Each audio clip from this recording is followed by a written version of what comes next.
Tonight, he faces the wild man, Jim Elliott.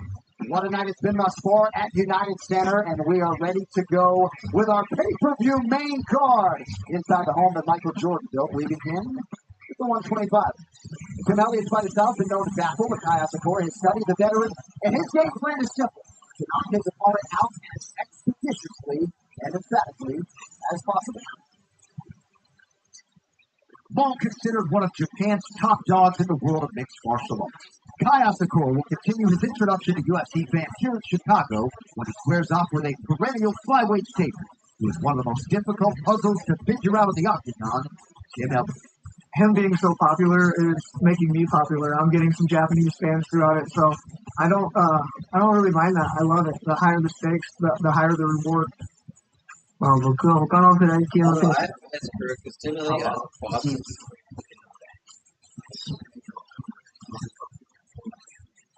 A pioneering member of the UFC's flyweight division, Jim Elliott has always had an anyone, anywhere, anytime approach to his career.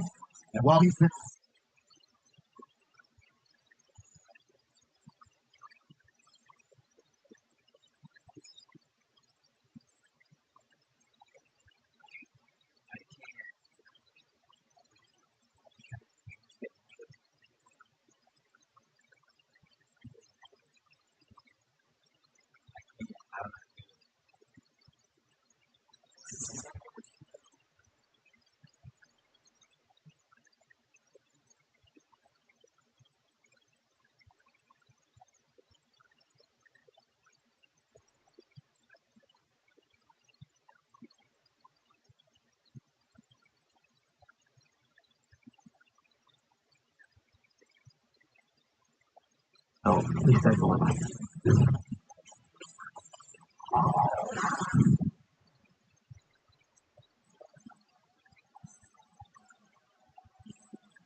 Kai Asakura makes flyweight.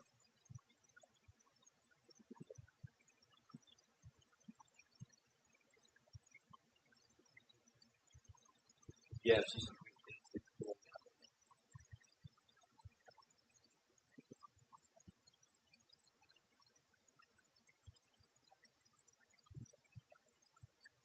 so the other who we got for famous cornermen? We got Chael Sonnen, Uriah Faber, Brandon Royval,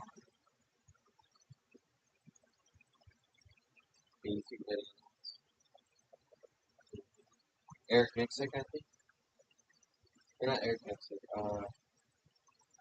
I think Justin Gage's coach. I can't think of his name. Pretty sure he was.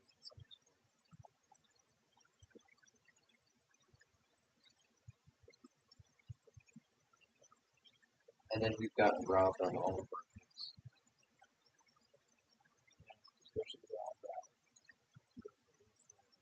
Silva versus Barboza.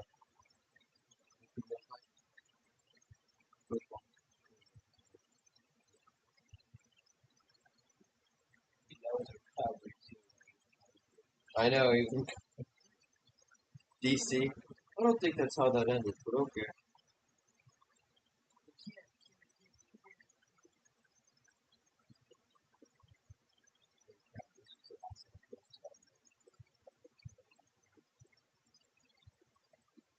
It's funny because look at the comments.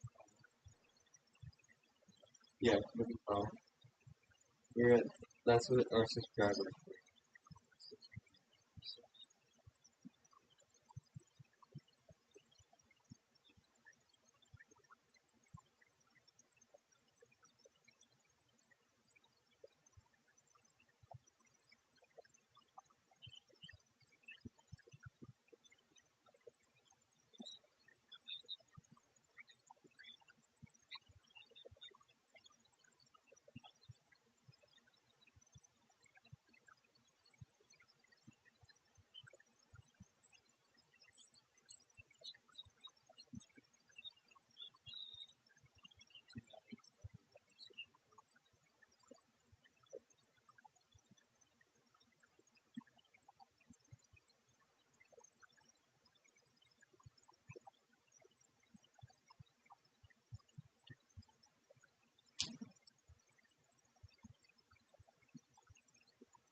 to make a living for me and my daughter. He said, my daughter's lived a fight life. He said, when I got custody of my kid, I made a choice. I was going to be for us. To Vegas. Now he owns it to her. After spending almost 2 years.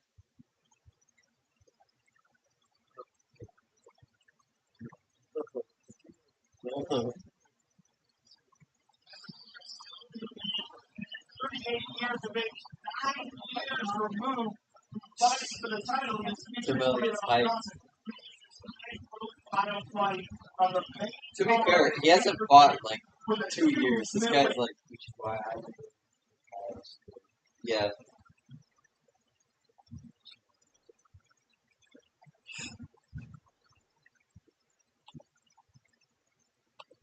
Why does this keep glitching out?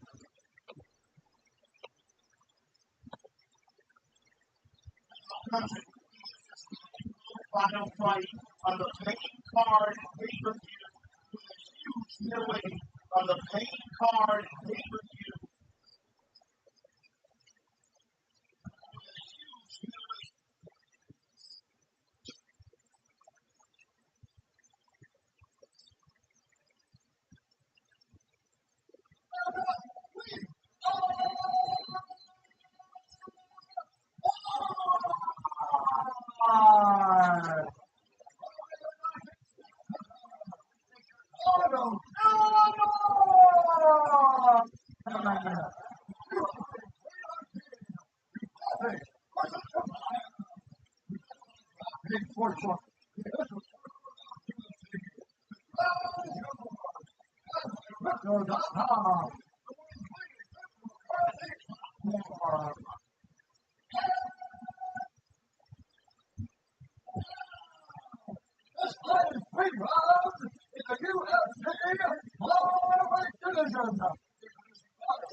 Presenting the two-time prison featherweight champion, Kai Asakura!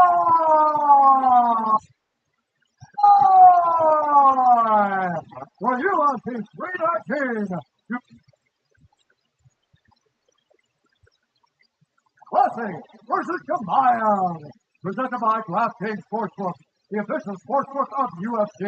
The crown is yours, and by Crypto.com, the world's leading cryptocurrency platform. And now, this fight is 3 rounds in the UFC flyweight division. Introducing first, fighting out of the blue corner, a mixed martial artist, fully professional record, 21 wins, 4 losses. He stands 5 feet 8 inches tall, weighing in at 126 pounds. Fighting out of Tokyo, Japan, presenting the two-time risen featherweight champion, Kai He did have a smart move.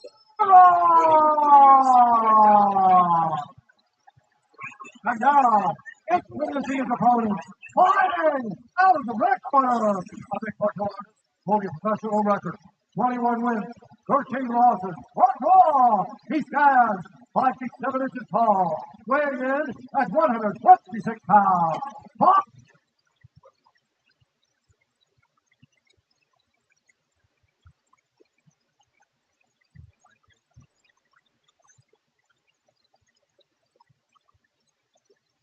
He's 7 inches tall, weighing in at 126 pounds. Aaron Carden? We missed a minute of the fight.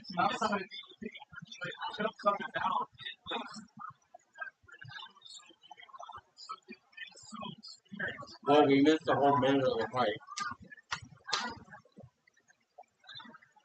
Because a bunch of bums can't buy the pay-per-view and everybody's on streaming. You're on DraftKings Sportsbook next to Carlos process.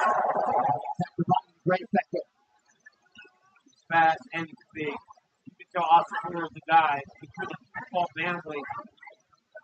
Rising champion bantamweight. big kid to a 125 pound. And he's also a born fighter. We love telling that story and the footage to back it up. How his older brother called him into the streets. Didn't get him the night when he was 18 for a street fight in farewell.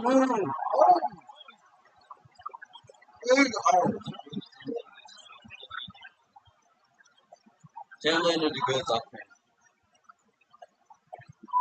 Oh! Response and makes it like all the proper movements they go. DC, shut up. Asakura is getting good. He just landed like 6 devious right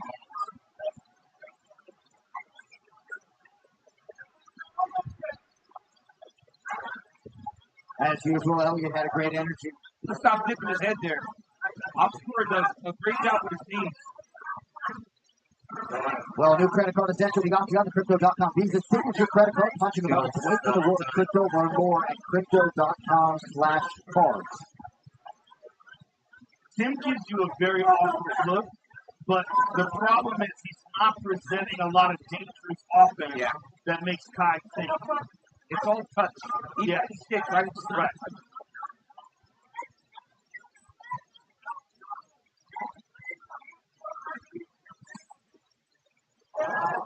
And Kai's going to knock him off. Elliott with a small cut underneath his left eyebrow. A lot of awkward footwork from Elliott. He needs to land something. Otherwise, Kai is just trying to time him and pick him up. Crazy thing, Tim Elliott blocking his jump. Stalking him, trying to knock him off every shot. But Oscar will probably benefit you, maybe faint him because Tim keeps hitting his head and throwing some kicks. Every time he fully commits, Tim dips his head. That's a good right hand by Tim. You know exactly what the commentary team's about to say. Oh! If that would have landed, it would have been cool. I don't know why he's. Oh! He landed a high Just a great read. As soon as Asakura went Bro, high, I he swear, left Asakura stopped landing the head and he was just taking that. Body by Tim Elliott.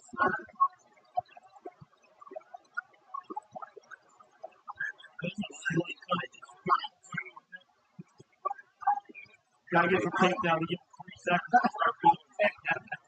He needs a crucifix position potentially. This is Tim Elliott's grappling pedigree. Very solid grappler. It's nice that he got the takedown, but he's not doing anything with it that would merit winning this round. Big elbows late for Tim Elliott. Too little, too late. It's powered by Prime Hydration, new flavor. KSI Night Note, only 20 calories, 0 added sugar, and electrolytes now available at Kroger.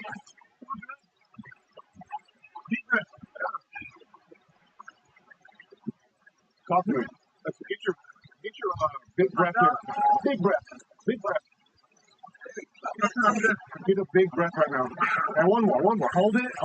Let it go. Now you breathe into it right here. Good. Let's not march too much. Just keep your feet in the ground. Okay? Nothing's coming outside looping. It's all straight and up the middle. Here's a nice right hand by Kai Asakura right to the cheekbone. And a knee that just fell short. That's a nice kick. And this is where Tim Elliott caught that kick and took it down. All right, round 2 is brought to you by Monaco, the official canned cocktail of UFC. 2 shots in every kick. To say Tim Elliott is thankful to be back on a proven ground tonight. Oh,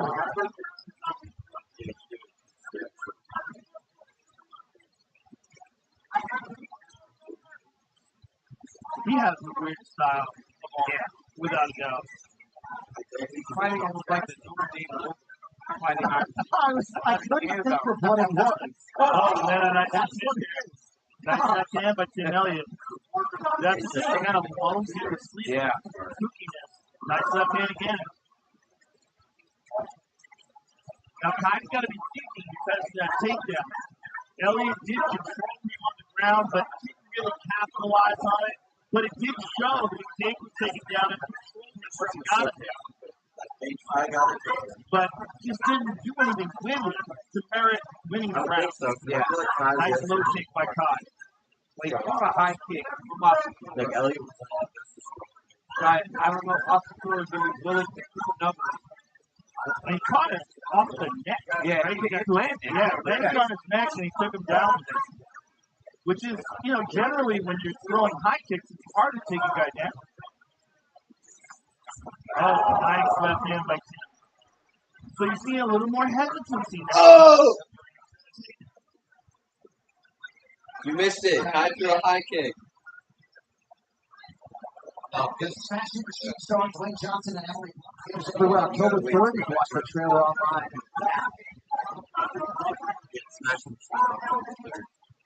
How much did that move is crazy. He did an amazing job. Mark Kerr is with us tonight here in Chicago. Mark Kerr is there. Left hand by Tim, partially lifted. Now, all of a sudden, Tim is on the attack. Completely different look of this fight after that takedown. Significant strike numbers are close for what that's worth. 26-22 for the Japanese fighter. He just looks different now, though. He doesn't look nearly as confident, and Tim is being more effective with all this awkward movement. And it was some good shots. And he doesn't seem as close to trying to knock him off. Right. His long one is doing everything big. But I think he's having trouble finding Tim Elliott. Also, Tim's clipped him a few times. Yeah, wild shots, particularly that counter left.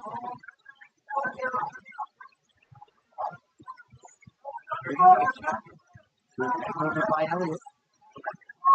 Coach Steve Thomas, what do you have, my man?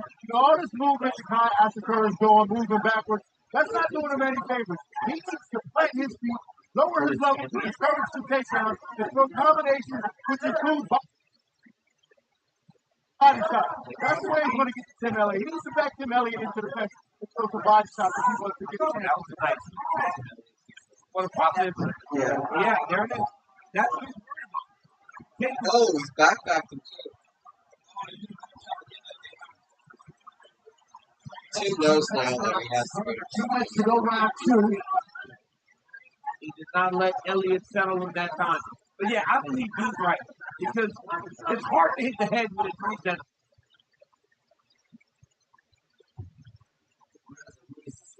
That body does not move as much. Tim's movement is also like really weird.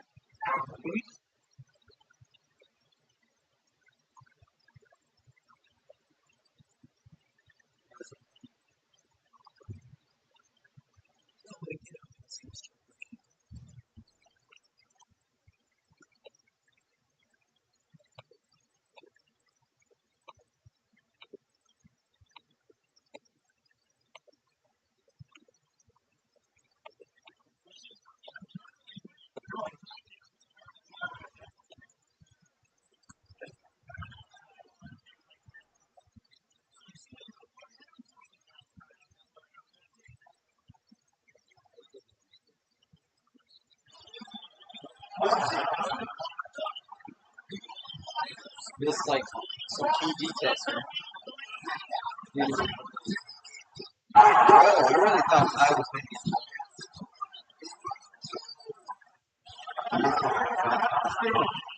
Yeah.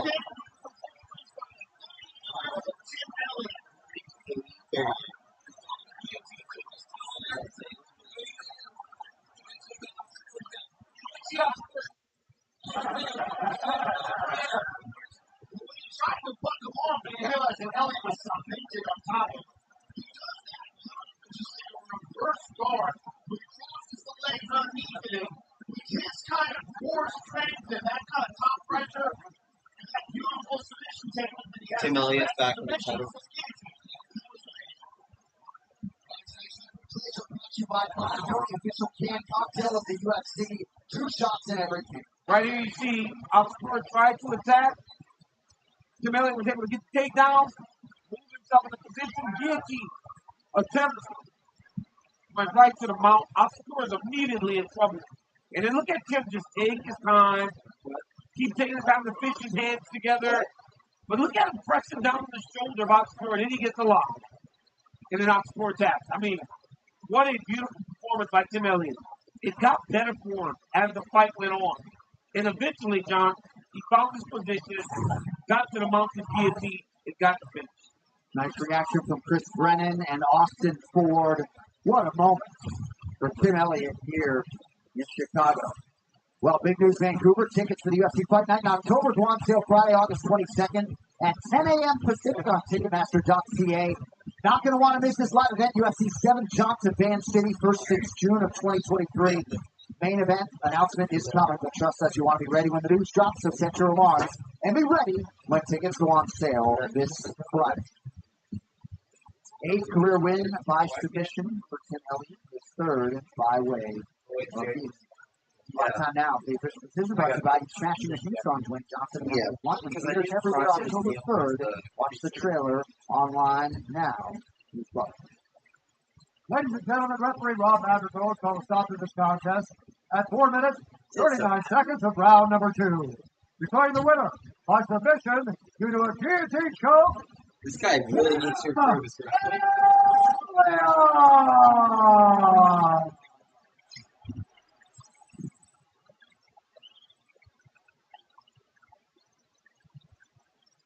Congratulations, Tim. That was amazing. I'm here with the winner here, folks, Tim Elliott. Tim, you had this incredibly long career. For you to still perform at this level after all these years is truly remarkable. And to do it tonight against a 2-time rising champion like Kai Asakura, just outstanding. Yeah, man, I feel blessed to be able to be in it this long, but also it's good opponents. I rise to the occasion of my opponents. I had a really good opponent tonight, so I had a really good night. You had such an awkward style, you always have, and it seemed like once you secured that takedown in the first round, he was a little bit more reluctant to exchange. You were landing counter shots, and then, of course, this beautiful guillotine that you finished him off with. If your only thing is going to be to knock me out by hitting me in the head, you're going to have a long night. I'm good at taking them in the face, but, man, the most important thing is I'm having fun, and if I'm having fun, I'm dangerous.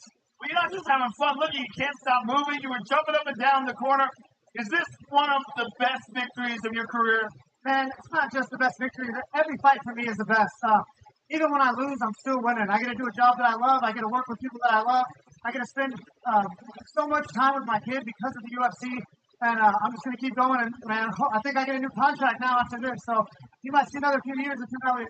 Well, that is fantastic. I'm a giant fan. Congratulations, sir. It was beautiful to watch you perform and win tonight. Ladies and gentlemen, Tim Elliott.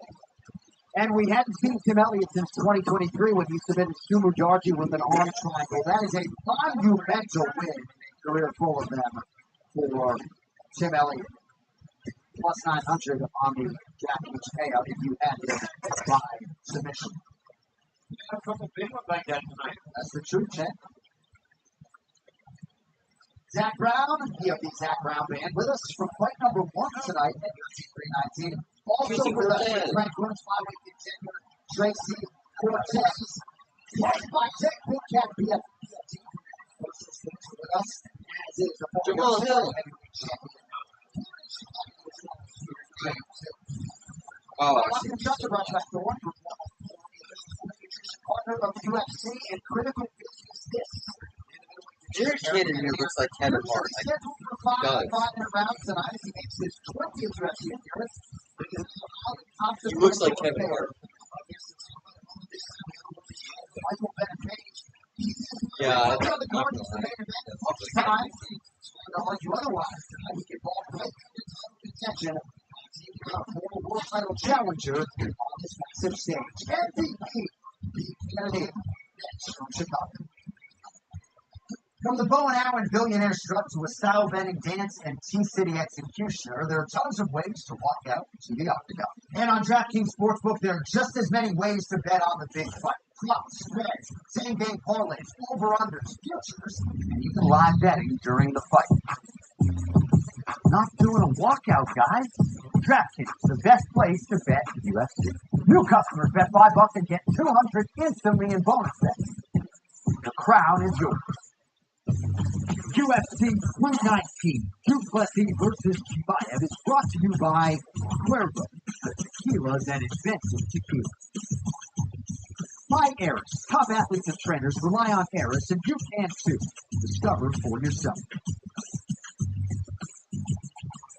By Total Wireless, the official wireless provider of UFC. In your corner with unlimited data that won't slow you down. And by 19 Crimes Wine, the official wine of UFC. Shop 19 Crimes Rebellious Wine in store or online. UFC 319 Duplessis versus Chimaev is presented by Crypto.com, the world's leading cryptocurrency platform. And by DraftKings Sportsbook, the official sportsbook of UFC. The crown is yours. All right, these insights are brought to you by UFC Insights Engine, built with IBM Watson X. Khamzat Chimaev, one of two fighters in UFC history with 5 or more significant strikes landed per minute and 50% or more of control rate. Minimum 5 fights. The other athlete to realize that accomplishment, future Hall of Famer Cain Velasquez. Just a potent combination of skills. They'll try to put them all together tonight and wrest the title away from the South African. These fight odds are brought to you by DraftKings Sportsbook. The crown is yours. Michael Bennett pays the minus 205 betting favorite here in their closing time. Jared Cannonier, the plus 170 underdog. So you know that this big fight's going to come early on this main card tonight, and a fascinating middleweight matchup in front of us here. Well, Jared Cannonier has a lot of experience when it comes to winning and knocking people out. And although the skillful Michael Bennett Page provides a unique stylistic matchup, Cannonier's mission remains unchanged. On a stacked card featuring critical matchups across several divisions, perhaps the most intriguing is Jared Cannonier's aggressive power-punching attack against the technical, dynamic brilliance of Michael Bennett Page. It's going to be important for me to stick to my aggressive ways because I don't want to give my opponent the time or space tonight to do things he wants to do. Jared has an aggressive style, so I'm going to match his aggression with aggression. It's going to be a tornado meeting a hurricane. When one signs on the dotted line to face former world title challenger Jared Cannonier, you know you are in for a fight. 3 of his last 4 bouts against Marvin Vettori, Kyle Bohalio, and Gregory Rodriguez resulted in post-fight bonuses, and perhaps there will be more where that came from here tonight. My fights with past opponents have shown that there's going to be excitement, there's going to be danger, there's going to be a finish for sure. After establishing himself as one of the top welterweights on the planet, Michael Bennett Page decided to test the waters in the UFC's middleweight division. And after removing Shah Magomedov from the ranks of the unbeaten back in February, he may just have found himself a new home. Tonight, figures to be challenged. There's massive potential for me in the middleweight division. There's a lot of strikers there, a lot of guys that like to strike there. I think I'm the best striker in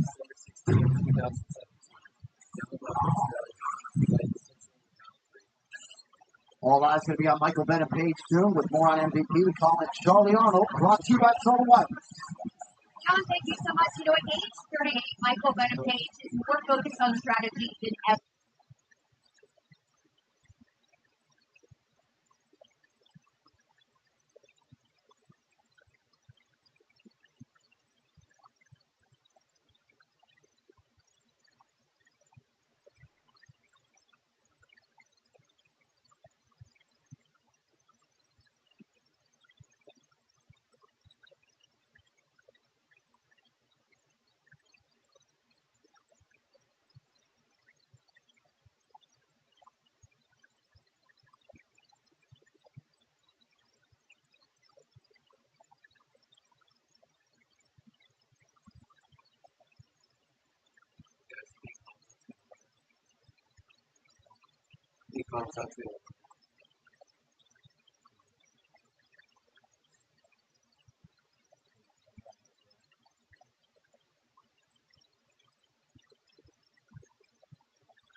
ESPN posts so quick.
It's so stupid that they have drinks in the background of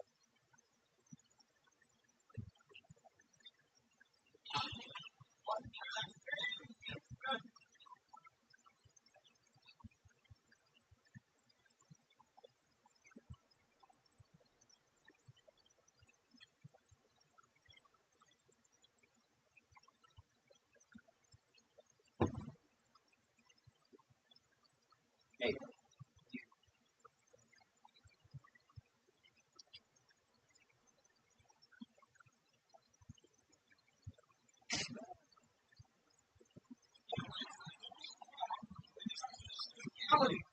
It holds itself on Michael Vincent, yes. If he when you're taking a peek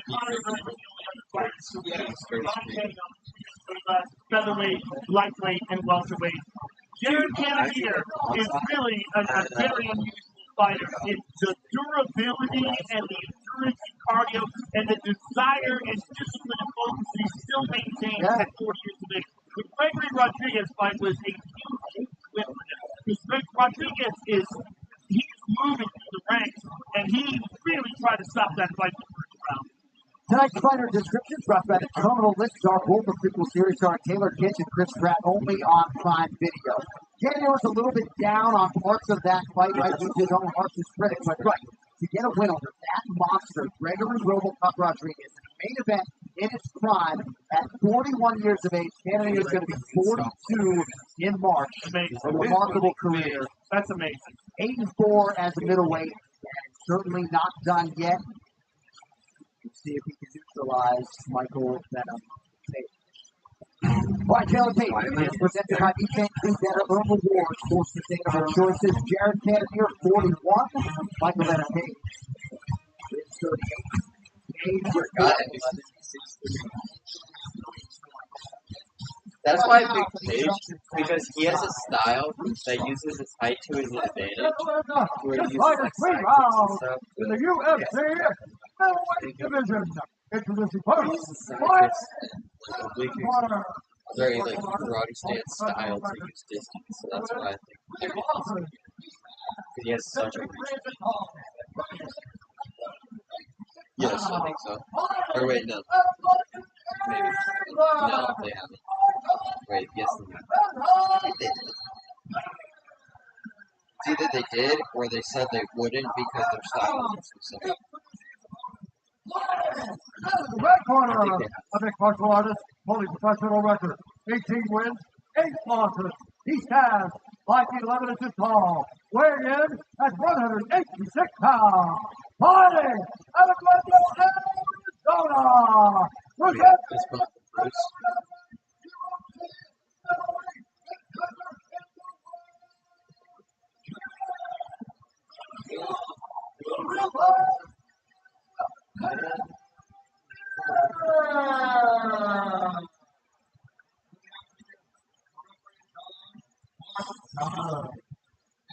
As good as it gets, Mark Connor, why are you laughing, Jim? Because at 41, when I went jogging down, I couldn't pull my shorts up high enough to hide my belly. And if I look like John Taylor, until I was 45 years old. He's 41. My shorts kept falling under my stomach at 40. Yeah. Yeah.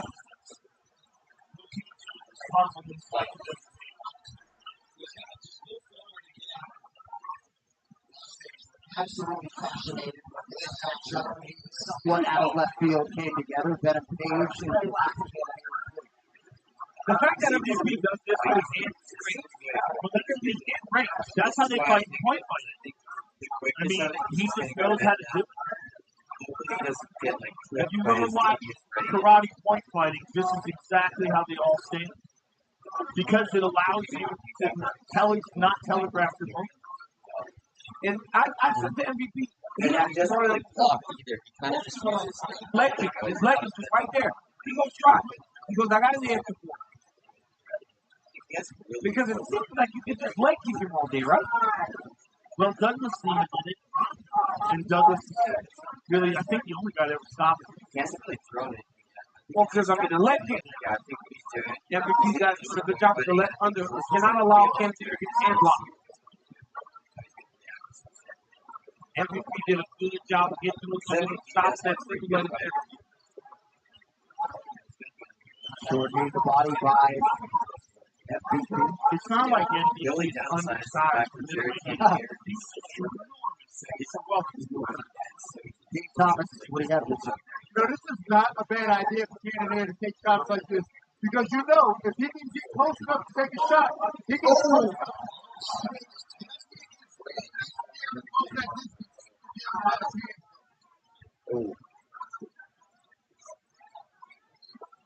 The other thing about fighting that page is that you don't look silly. Yeah. And you're swinging at nothing. After a while, you're hesitant. I go for the leg for the cage, honestly. I fake high and then hit it. I'm frustrated. It's just rude.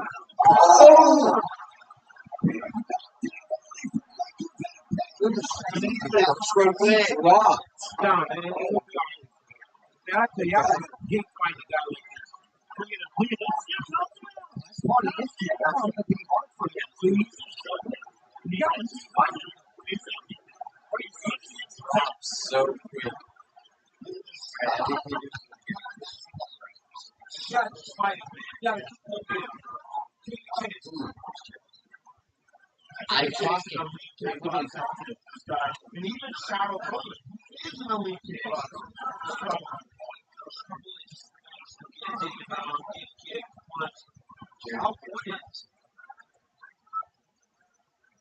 I don't think Jerry's There it is. Nice level change. Everybody can't do it. Jackie's got to wrestle one leg. He's going to double. And MVP doing a really good job of defending. At the very least, Canada is going to rough him up when he gets in times like that. Yeah. But I think you're so busy trying to keep him there that you're not worried about doing damage. And now look at MVP changing the position. And MVP is also exceedingly well coached. These coaches obsess over the details and their guy executes. Lunch two fighters been around a long time.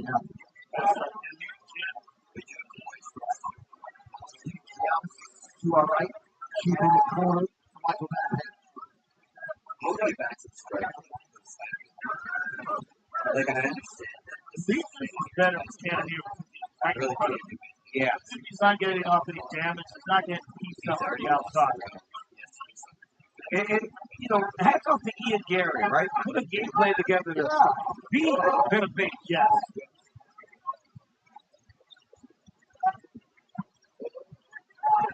Here's Ryan.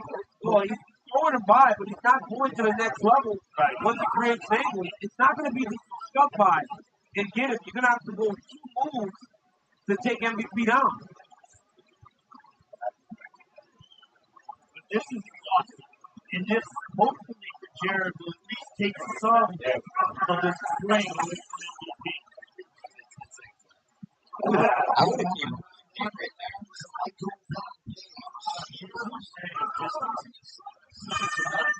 But the fact is that MVP is a counter striker, so he's going to wait for the Calories, zero added perfect sugar, and electrolytes now available at Kroger. John Crouch, Randy Steinke, Rob Evers.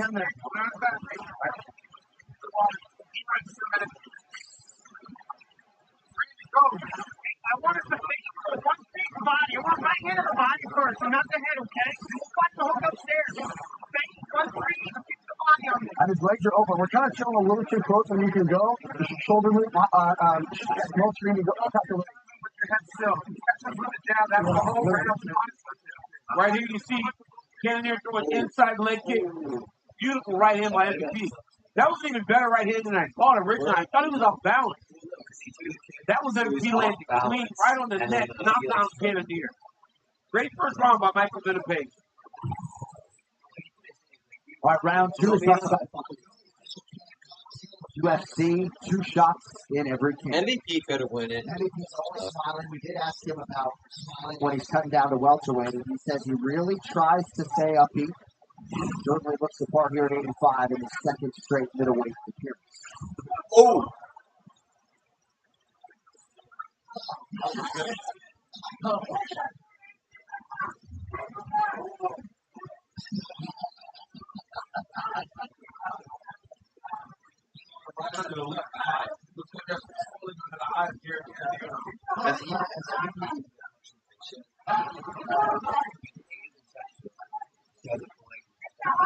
Oh, another one.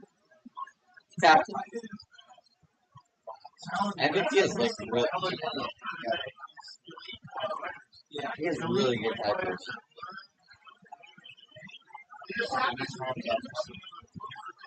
Well, MVP wins this. He's unranked in this weight class, and he's beating the number 9. I think just missed. So it's not until Canadian Post prospect Greg for competition happening inside and outside the octagon. He talks a lot about this manipulation of movements. Oh my!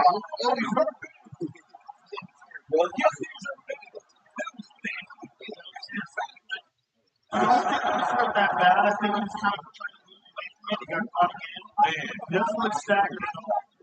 It's tough. Yes. It is. But we don't see Jared Cannonier get dropped like this, man. No.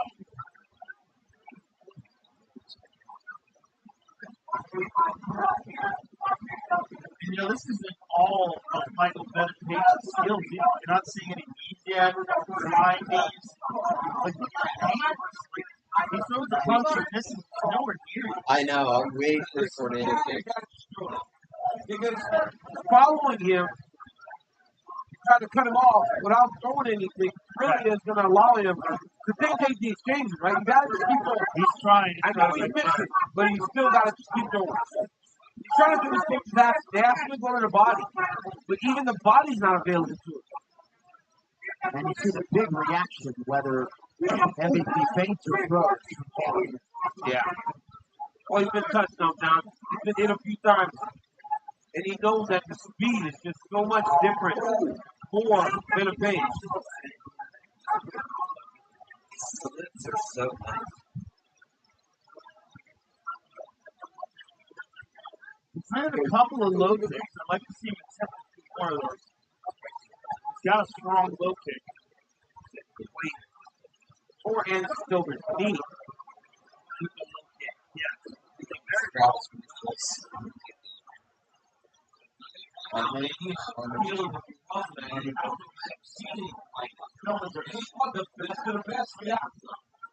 A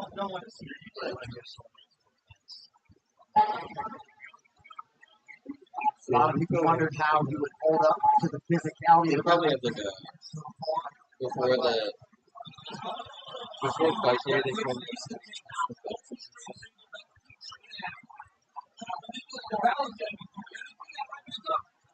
Right, this is the most adversity he's taken so far in this fight, which is saying something that it's only one team.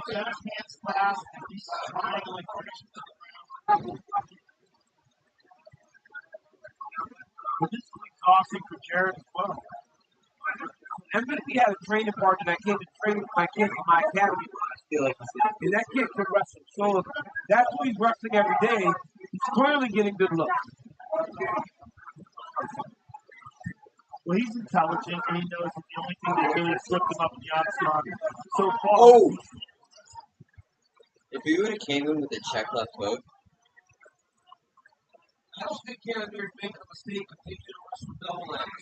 He should be on one leg of my base. That's the single, then going to a double. Right now, all he's doing is kind of pulling himself to MVP. It doesn't seem to be really leaning too much.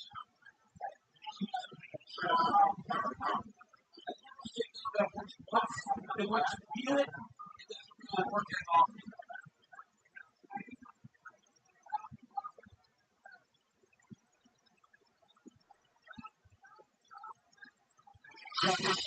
All round two, and you're not getting it undone here. I'll tell you what, let's experience referees in Yes. By 10 minutes down, 5 more shoes to go.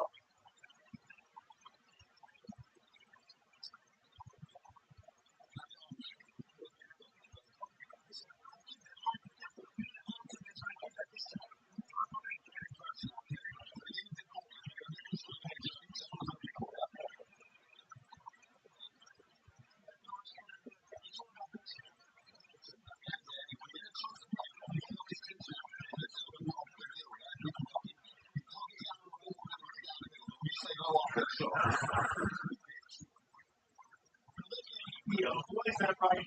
And the speed at which he lands that right hand of his own. There's a jab, right hand behind him, trying to push you backwards. he accepts it. He's just such a puzzle. Jared just stopped. Oh, yeah.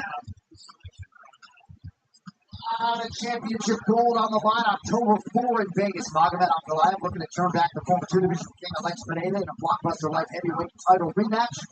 Co-main event, Rob Dwalishvili in defense of his bantamweight belt against Corey Sandhagen, UFC 325 from Vegas Saturday. Go! This is not the time, Joe. Third final round here, Jared Cannonier and Blue. That's what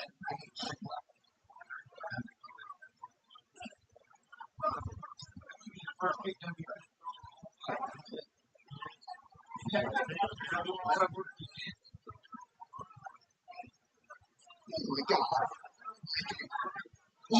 MVP really has been more aggressive tonight than he normally is. So you see he's trying to put more out there. Tonight's social media posts are brought to you by the Smashing Machine, starring Dwayne Johnson and Emily Blunt. Theaters everywhere October 3rd. Watch the trailer online now. It looks to me like he's trying to take Jared out now. Oh! Nicely done. That Jared. trip was lethal. He tripped on his own foot. In the octagon, got a flat on his back. MVP got a little bit impatient, and now he finds himself stuck with his back. Well, MVP was getting counter. Yep. He was looking for the knockers. And now Jared, who has tremendous top pressure and nasty ground and pound, is on top. And that's not his size. MVP's a measured fighter. He's calculated. He doesn't take that many chances. Right there, he just Superman punch. That was uncalled for. And he finds himself stuck on the bottom now. Jared is a guy who's known to come from behind and win fights by stopping. Plenty of time to work here, 3:25 at the clock. This is huge for him. And a massive pressure. He's such a strong guy. He's trying to work his way out. He's got to be careful here, though. As nicely done. Full mount by Jared Cannonier. MVP's in real trouble here. He is. Sit on his chest and just go work him again. There he goes. Big shots by Karen. He's got to maintain top. This is fine. In the half guard again, but Reese is on top. Cannonier needs to make this matter, though. Yes. Because even if he doesn't finish him, if he can get a 10-8 mark by dominating, he's salvaging the draw. And when you got beat the way he got beat in the first 2 rounds, you want to walk out of here without a loss. Cannonier rallied memorably against Gregory Rodriguez last time out. Trying to pull out another one here. 2.5 minutes to decide it. Yeah, there's a lot of time left here. A lot of time for Jared to maintain his position and get off some real shots. And this has been the Achilles heel of MVP. Yeah. It's the grappling.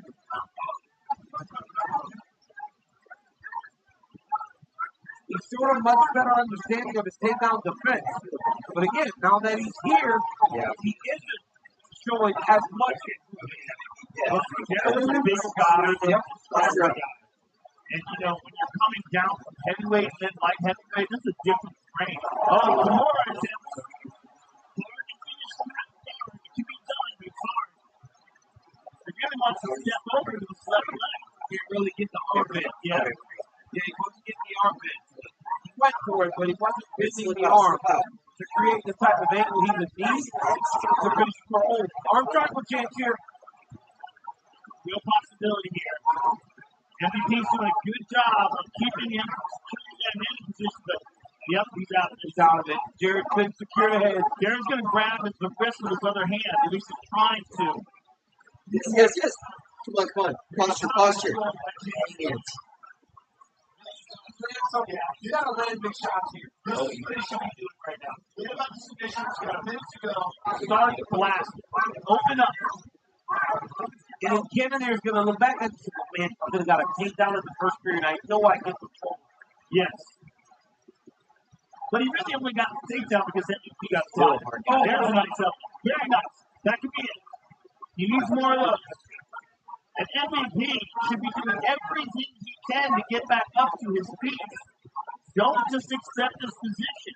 Well, that's one of the issues, right? He on his back. He just make sure he doesn't take damage. Final 30 seconds. Well, he's doing a fairly good job of that. He's not taking much damage. Yep. He's taking a couple big elbows. For the most part, he's been safe. But he's just good defensively, even when he's on his back. He knows how to move his head out of the way. I don't care this time.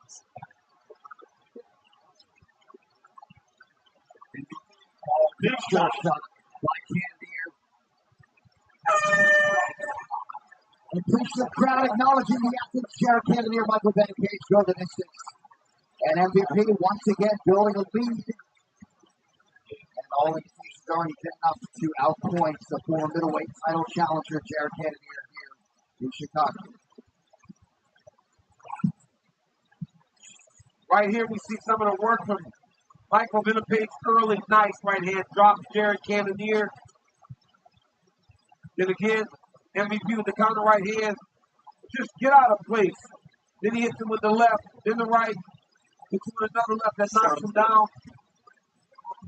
I mean, in the striking, Cannonier was really behind. But then MVP makes a mistake, gets taken down, and then some good ground and pound to end the fight by Jared Cannonier. I will peel back some numbers for you here. Tonight's Fighter Stats brought to you by Regenerate RX, the official performance telehealth partner of UFC. Visit regenerate-rx.com now for more information. Distance strikes, decided advantage for Michael Benefage, 3-1 clinch strikes. The other way for Cannonier, did some strong work on the ground late.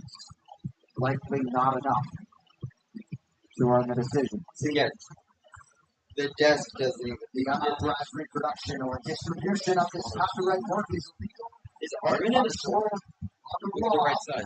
Every transaction live is shown in-house will not Will they be be involved trading? now. Yeah, it is. First class. Because this is the guy from earlier, and then that's Armin. Starring Dwayne Johnson and Emily Blunt in theaters everywhere October 3rd. Watch the trailer online now. Here's Bump with the cards.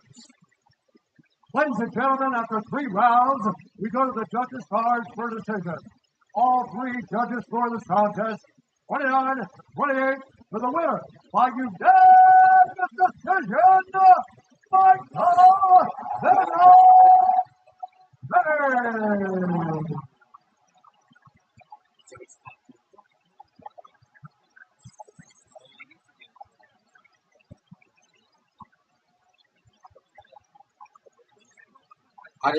Right now, I think his easiest route to the title, RDR would be a hard fight for him.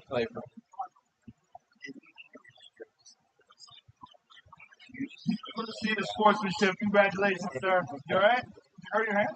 No. Oh, no worries. I feel like it's Michael Venom Page, you're one of the most elusive and difficult puzzles to solve inside the octagon. It seems like you were having your way in the first 2 rounds, but in the 3rd round, you just really opened up. Did you feel pressure to try to get a stoppage? Did you feel like you opened up too much? No, I wanted to push it a little bit more in the 3rd round.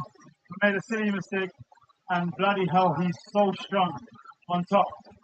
You know what? It's been an honor. Chicago, it's been a massive honor to fight in front of you guys. This support is amazing.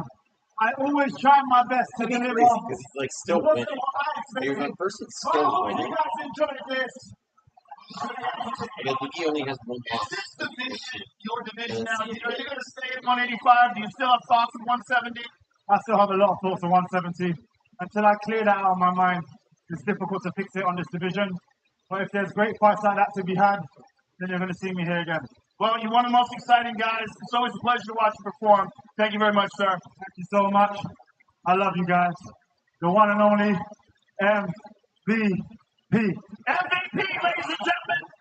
Michael Venom Page is 3-1 in the UFC and a perfect 2-0 at 185 pounds. And you get past Jared King here on the scorecard tonight. Those right interviews brought to you by Drip, the official waters of UFC. So Orlando Bloom's in the house tonight, playing next boxer who's obsessed with Orlando Bloom? He played in Pirates of the Caribbean.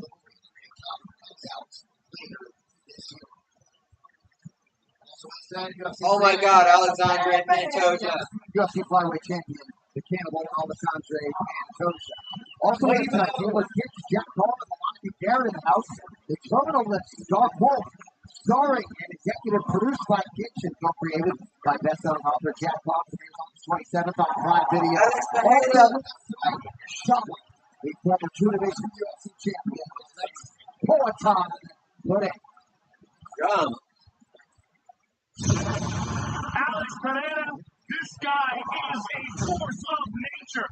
The power is just extraordinary.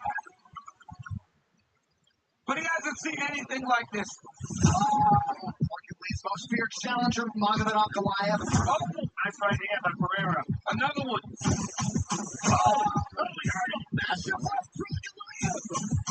Oh my goodness, what a fight.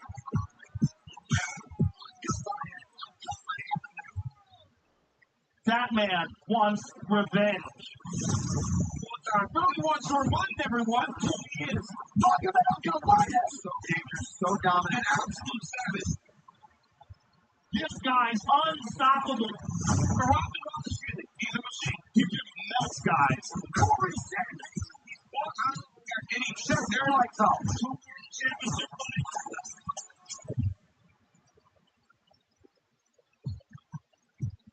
Alex is the Less than 2 months away from the rematch between the now champion Magomed Ankalaev and Alex Pereira. These are some numbers from their first meeting. You saw Ankalaev 0 for 12 on the takedown attempts, but he was able to wrest the belt away from Alex Pereira. And we talked to What did they count as a takedown for Alex? Six-man choice, that is his reality on October 4th at UFC 320, Joe. It shall be done. But before that fight, Ankalaev was the challenge that everyone was looking forward to. When you look at his style, his ability to mix in grappling and elite striking, the size, everything about Ankalaev said that he was going to give Alex Pereira problems, and he did. He wrestled away a decision. There were some thoughts that whether or not Pereira was 100%. Pereira has come into many fights injured, and supposedly he had a hand injury there. Right. But I am very, very much looking forward to seeing a healthy Alex Pereira in the rematch, and Ankalaev is just fantastic. And what a fight this is going to be. Merab Dvalishvili is a freak of nature. I have never seen a man with that kind of cardio. I've never seen a man who's so happy in the middle of chaos and war. He is just an extraordinary human being. But if there's a guy that can cause problems for him, it is the uber technical Corey Sandhagen. He is so slick and so mobile and can do so many different things. It's a very unique challenge. One of the most dominant champions in the sport in Merab Dvalishvili. I mean, these two championship fights are going to be amazing. You knew that Pereira was going to be challenged. Ultimately, he lost the belt. But it's moving at a light heavyweight. I mean, you're Veronica takes on Bruno Romsey Jr. Rockets takes on Murzakanov. Murzakanov Jr. really makes a statement there. His fight. Lunar has beat Corey. This Lunar ain't and Yannick both beat Corey. from Las Vegas, Chelsea. And O'Malley can probably Yeah, that card is nuts. and O'Malley can probably beat Corey. So like if Corey somehow beats Merab, then like the division is back to 3 a.m. on the West Live on ESPN Plus at 3 massive matchups to close out this main card. Sean, Cost at heavyweight. How about Aljamain Sterling at featherweight? Taking on Brian T. City or taking the co-main event. That could headline, but it will be Jean Mignon trying to keep it going at light heavyweight against the wild man Johnny Walker. All goes down next Saturday from China. All right, here and now the second fight Dana White highlighted this week. Jeff Neal versus Carlos Prates. If you don't know now, you know. Joe, I know you are very enthusiastic for this match. Oh, this is such a good fight, especially if that man, Jeff Neal, can rekindle the level that he had early in his career. There's been problems with Jeff Neal with focus and with discipline, but when he is in shape and training, he is one of the elite fighters in this 170-pound division. And at one point in time, I thought he was a future champion. Carlos Prates is also one of those guys. He has knockout power, elite Muay Thai, and he comes from one of the best camps in the world with the fighting nurse. And there is next to the only thing about Carlos is that he's the only problem with it is his cardio. Jack Della Maddalena. This narrative whereby this one is not explosive for as long as it lasts. Elite welterweight strikers Jeff Neal and Carlos Prates.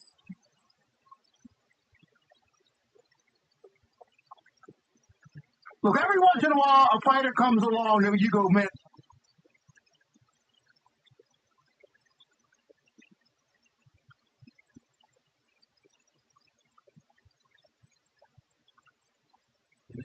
Carlos had the most like complete game of a lot of guys that come off the competitive series, which he kind of did. I mean, he was beating everybody, he was knocking everybody out. It was just his fight with Ian Gary. He was just too tired to finish it. So was Ian Gary. They were both just too tired to finish each other. He just didn't have enough work at the beginning to fight them.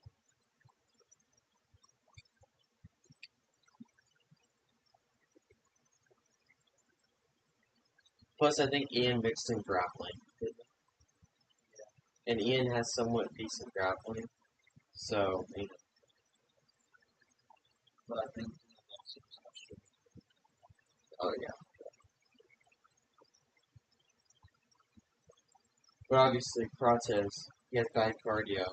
So if you mix in grappling with his bad cardio,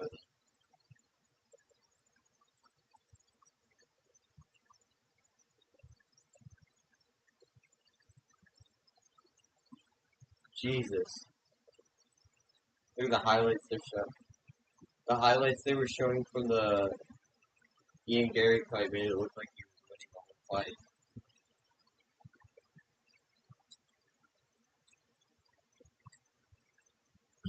Potential threat, like a potential opponent for you. He was one of those dudes. It was kind of inevitable. Like I knew I was gonna end up fighting. Jeff Neal has so much talent, so much potential, and he has this.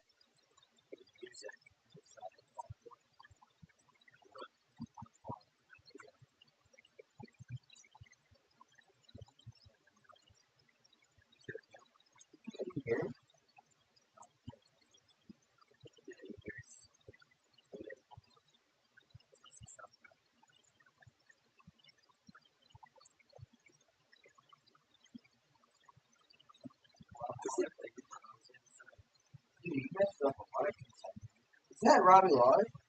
No. I don't think that looks like Robbie. It looks like Robbie, but I don't think it's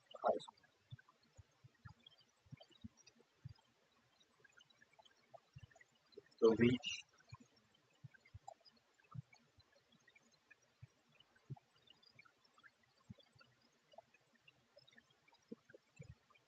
Vicente Luque.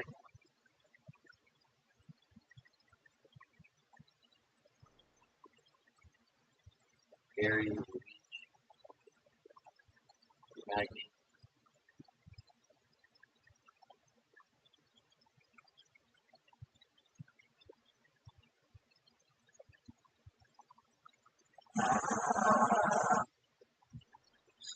Oh, he kept the mustache.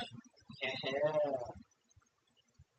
Does he have a mouth guard that makes it look like he has one gold tooth? No.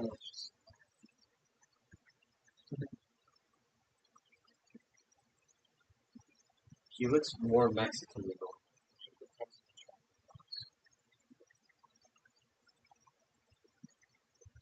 He looks way more.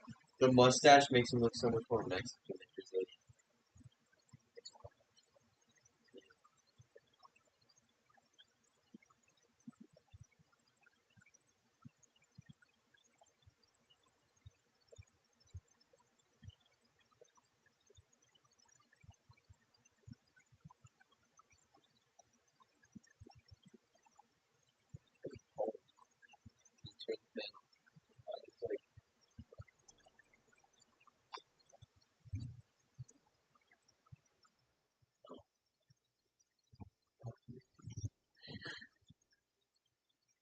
You suck.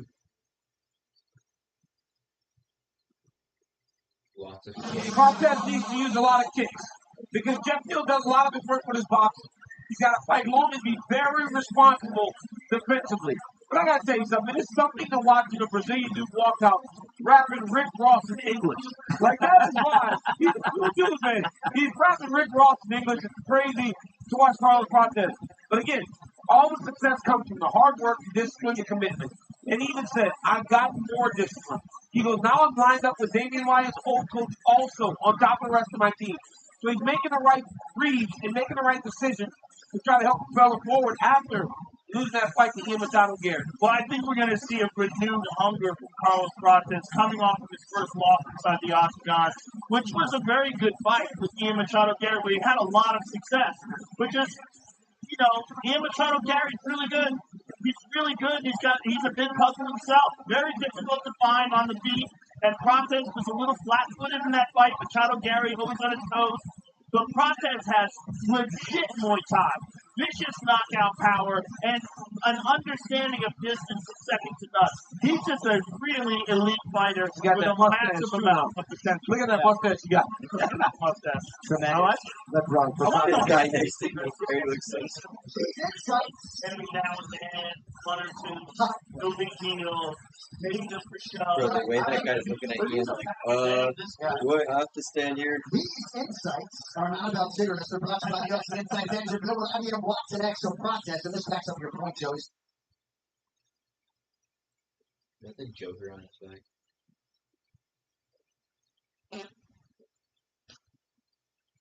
Are you serious, Moose?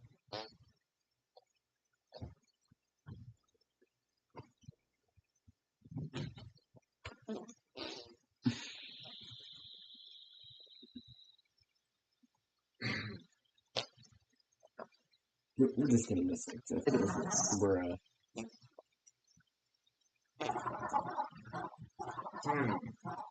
That's a new one. Yeah, that is a new one. He's just a really elite fighter You got with that a mustache, massive too. amount of potential. Look at that mustache you got. Look at that mustache. Tremendous. Let's run I for want to know how many cigarettes he smoked today, too.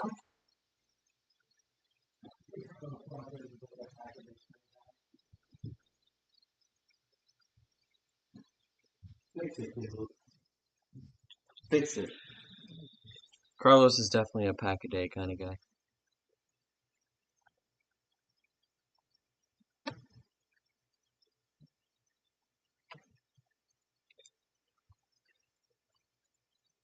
what they are today.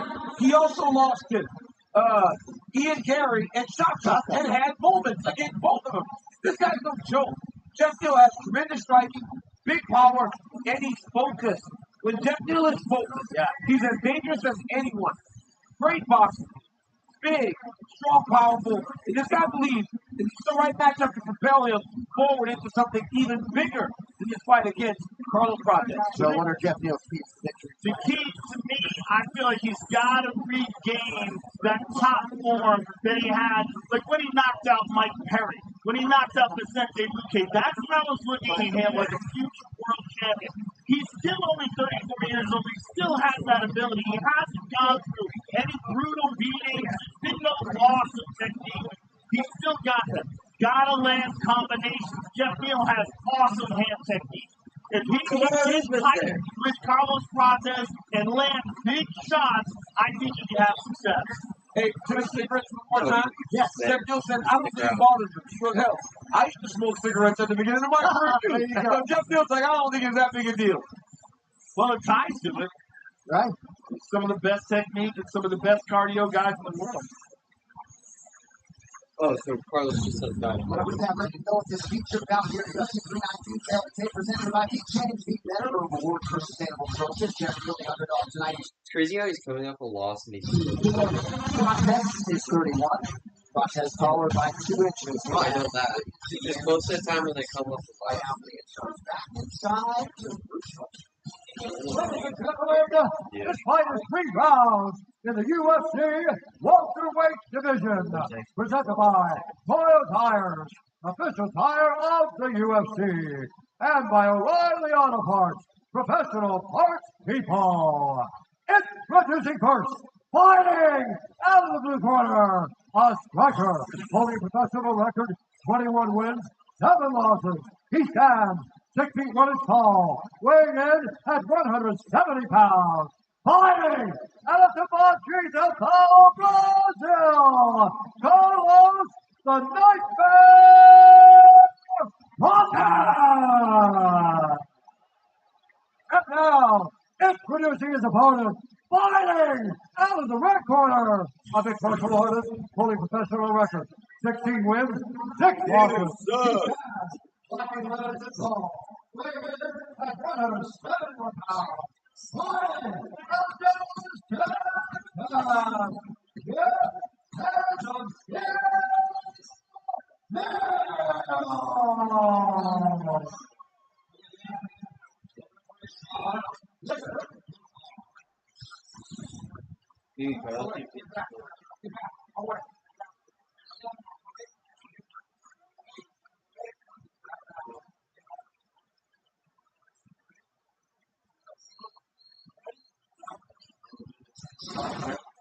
second looking, and it happens tonight. Jeff Neal out of that path itself, stance in white. Same stands for process in black. These boys are trying to get after each other the whole time, stepping forward. I know Prates is only supposed to be 2 inches taller, but he looks a lot taller. Yes, he does. Just skinnier, right? Yeah, Jeff is more like compact. Prates' kicks are good because it's such speed. Or even he has like a Sean versus Bill. Start, right? Yeah. So he's got to tackle those legs, cut off that movement. Nice little kick by Prates.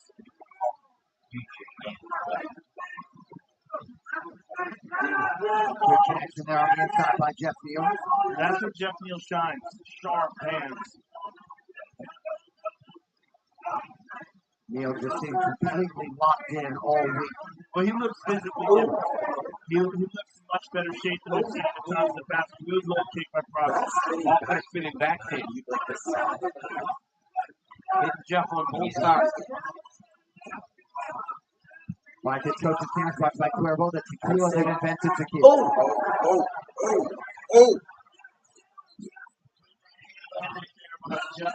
nice I think leg what kick. Carlos Striking. is go to the body more so that Jeff needs to get keep that body go. Use that jab to the body and stab and start. Go left hand over the top. Low high, low high, low high. Don't wait in front of him. You're good, never in front. Yep. Yes. Beautiful jab. Keep the low high. Neil's got to check some of those kicks. Yeah, he's got it. Those are going to pay off. Yep. He's taking about 3 or 4 real good ones so far by Process. Process is an experienced Muay Thai fighter. A lot of kickboxing fights before he ever entered into MMA. Yeah, over 100 fights combined MMA, Muay Thai, kickboxing for Process. Jeff can smother those kicks by getting in his chest, putting him in boxing range. A lot of pressure by Jeff Neal. But he's got to capitalize on that. You can't just stand still when the Process responds to the pressure. Process is very... Oh, let's just back up.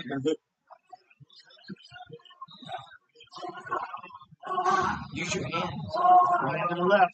Oh.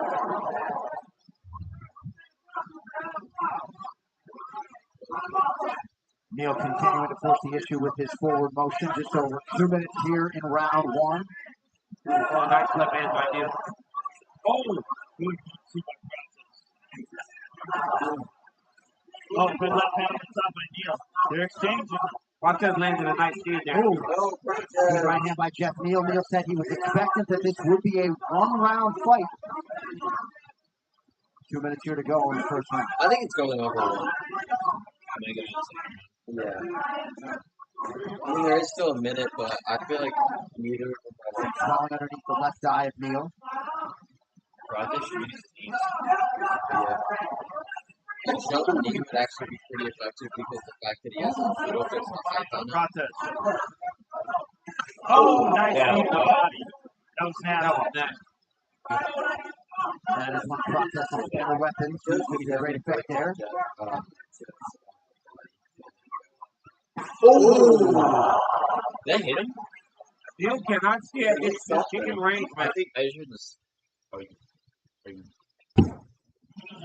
Oh, and it skipped too. It didn't just play like it should have. Oh no, it slaps. Look at Jeff's face. It hit. I want to see Look it. at his eyes. It hit. 60% clip here, 4+ minutes. Well, now he's also done it. So now it's just Kyle.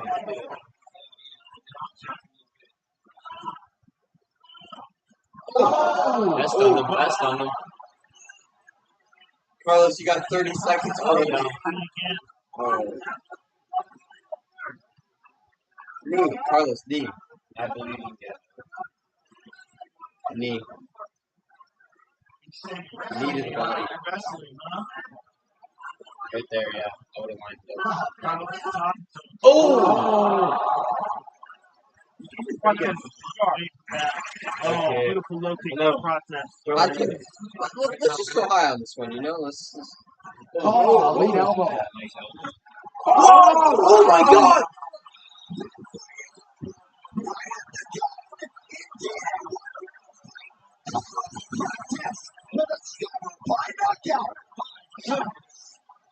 Spinning elbow. Dude!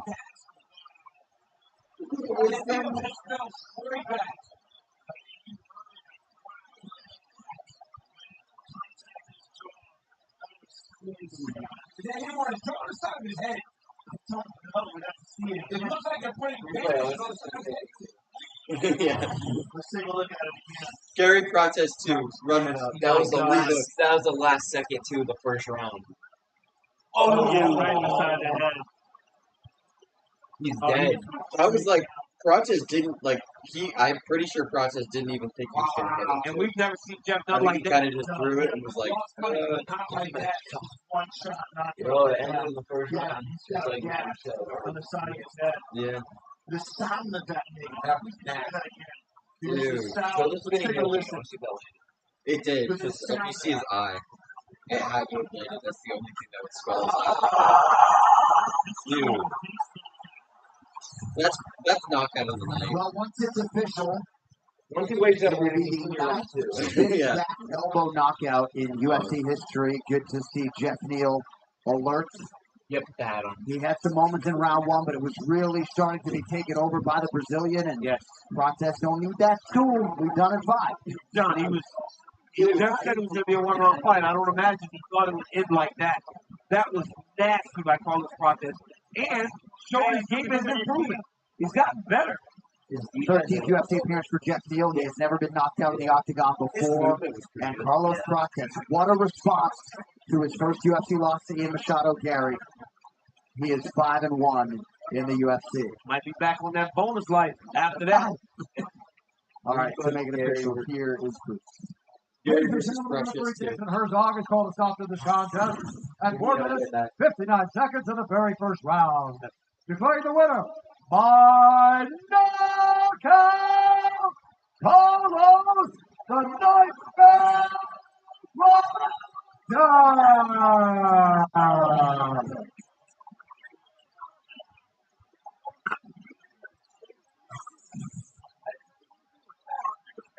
Congratulations, sir. I'm here with the winner, Carlos Prates. Once again, wearing the Fighting Nerds glasses.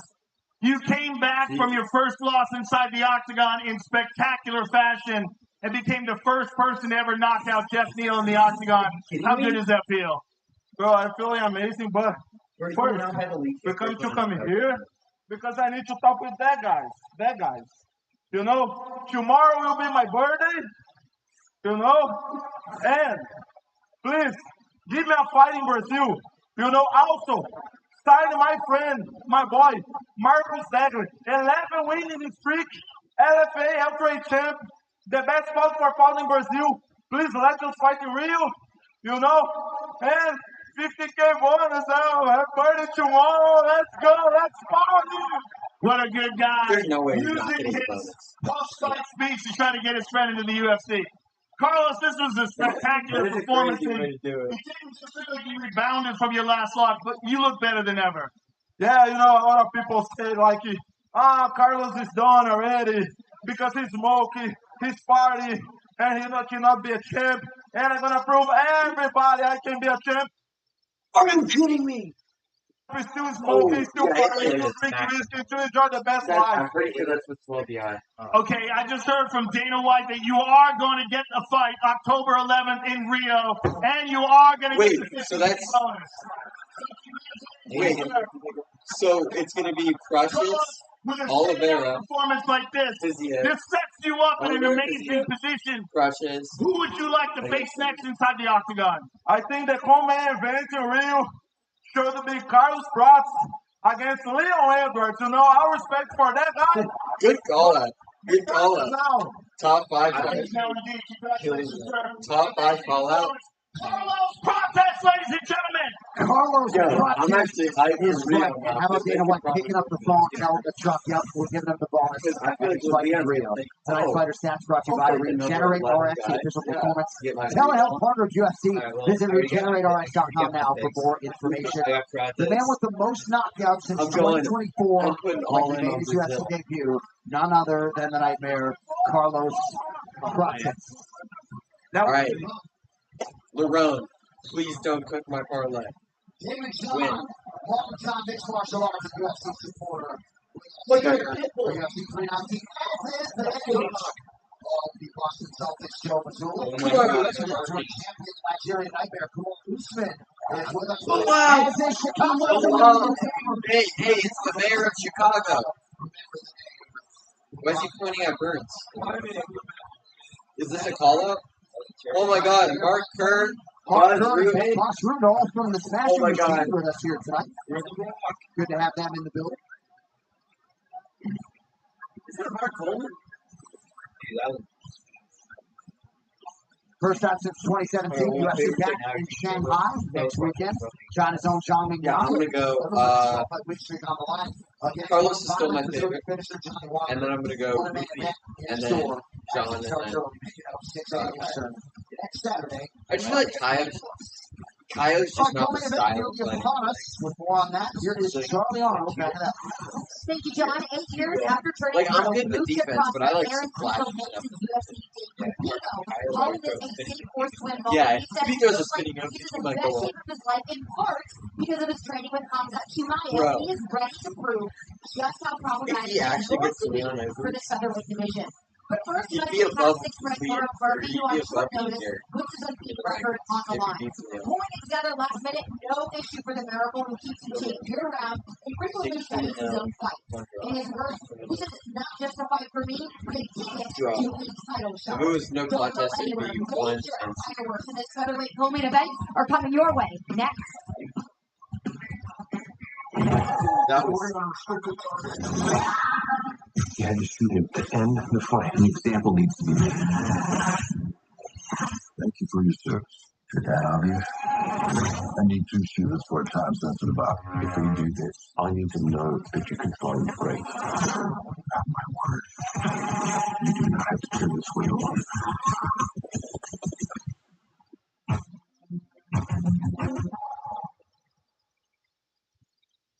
Welcome to the Contender Series.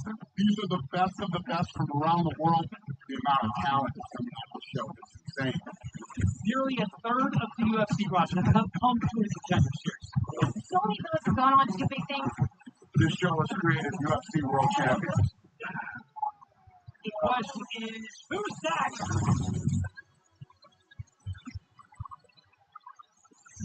If you want to get into the UFC, show me who you are. Be excited to be here. Be fired up to fight. That is what this show is all about. This is your if you moment can to at least shine. finish it, then you're kind of like guaranteed. It's definitely the best show on Tuesday night. If you like don't get gassed and finish it, then I feel like you're guaranteed a You're not contract. watching And then it's 100 fighters in the Contender Series. This Tuesday, the Contender Series Magnets So, broadcast on 8 p.m. Eastern Time, if Pacific, every 6 p.m. fight Eastern. ended in Plus a additional finish, undefeated it'd be fighters 50 will be contracts. the thing. 6 of the 10 hopefuls have yet to taste defeat. Should be another banging night of action this Tuesday from UFC in Vegas. Tonight, Chicago, Illinois is the epicenter of the mixed martial arts world. It is UFC 319. UFC versus Chimaev live when they sold out United Center. These left shots are brought to you by the Smash Machine Star Johnson and Edward Clark. Theaters everywhere October 3rd. Watch the trailer online now. Oh, Ryan Bader. Undefeated and moving closer to a middleweight title shot. English World Murphy is taking on all comers, so as such, he is more than willing to welcome a fierce competitor to this proving crowd. Sports away from the ego. Does this arena look smaller to you? Oh, that's why. It's because the nosebleeds are like straight up. I've been in combat sports my whole life. I started wrestling when I was It's not 4. like a I started dome. boxing It's when not I like was an 10. arena that goes like And the this. harder I It's push, not like it's like the more I flat. It enjoy goes like life. that. I can't really explain it. It's It's one just that's something literally that's like inside me. this. It's flat and it's like so it's the arena. One of the hottest free agents in mixed martial arts is bringing his act to the big show in the UFC. Decorated wrestler, now in the UFC where he belongs. I feel like everything feels good, but I'm hoping. When I was in 3rd grade, I wanted to be a fighter. I wanted to be a UFC champion, and I've never But I lost don't think sight of that that's goal. fair. And I'm not here for a participation medal. I'm here to show that I'm the best fighter in the world. Just wait till I fight. You guys are in for a treat. That's they've shown him. He does look like a pretty I'm decent famous fighter. everywhere, but I love to knock people out. Because he has grappling and he has The boxing. fight that I've been in has been exciting, but for me, I didn't set out on this journey to just have great fights. I He set out really hasn't. to have a gold belt wrapped around my waist, and now I need to go get it. Breaking news. If Aaron has any fight IQ, he goes to his grappling. Murphy, co-main event at UFC 319. Accepting fights on short notice for me is nothing new. It's a big test, big risk, but big reward. Ron Murphy, the rising contender, wants to be England's next championship threat at 145 pounds. Big land for Murphy now. The striking, the power, the technique that he has. The sky is the ceiling for this man's ability. I don't really think Murphy can become champ. By the way. This fight is gonna beat Aaron Pico. I'm next in line for the title But I for think sure. so. I think it's better. But like, also, it's John Silva beats Diego Lopez, you have to go to John Silva. He's a very good fighter. He's undefeated for a reason. I think if John Silva beats Diego Lopez, he's the first And one. everything that he's It's ever seen. Mozart, then John, Sharp. then It's the going to be winner a of rough time this, for him. and He's then got like great the winner of accomplishments Forte in or boxing Stern. and But wrestling, at that so point, it's going to be a you tough fight, but like I just do my hand and raise at the end of it. Everybody's got weaknesses. He's going to walk into a lot of shots and he's going to go down. There's nobody on this planet that is unbreakable. I will do whatever I have to do. I'm ready to go straight to the top.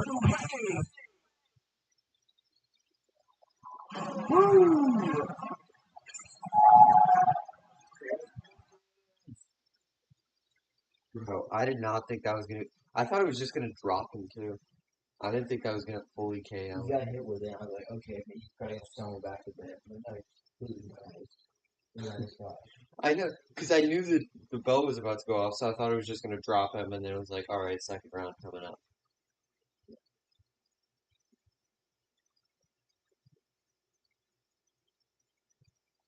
They've done that before though, where like you're not completely out and the bell goes off, but you got like knocked down to the ground and stuff like that. Yeah. Like if it looks like you basically were about to be out, they'll still continue it as long as you're not literally like flatlined on the canvas. Mhm. Because that's what they did for Silva versus Bisping. Bisping got knocked out, but he was able to like get like he woke back up before he hit the canvas. So then they were able to continue. Then it was like a full trauma because they had to continue the fight, and then Bisping beat Silva in the next round.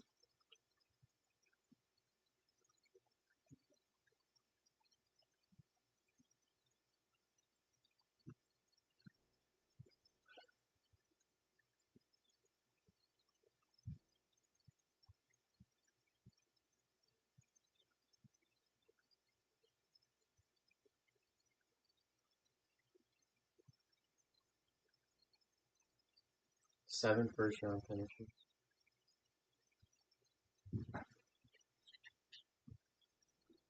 I think he's a really good fighter overall, Aaron Pico, but I think his competition, he's fighting in Bellator and PFL.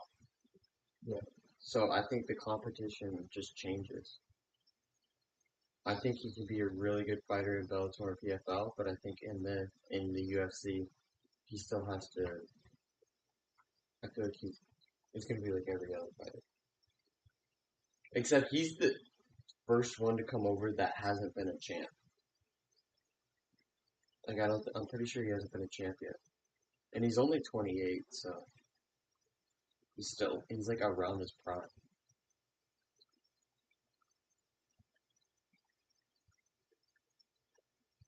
So thoughtful when he talks about leaving his wrestling career because he knew if he didn't get on the MMA train, he wasn't going to be able to evolve as quickly as he needed to. It's all in front of him now.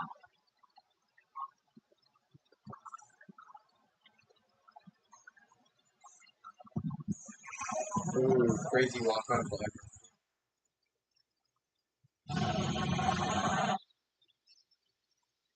Seems to be can't look good. I'm needing the actual computer to listen to the main event walkouts.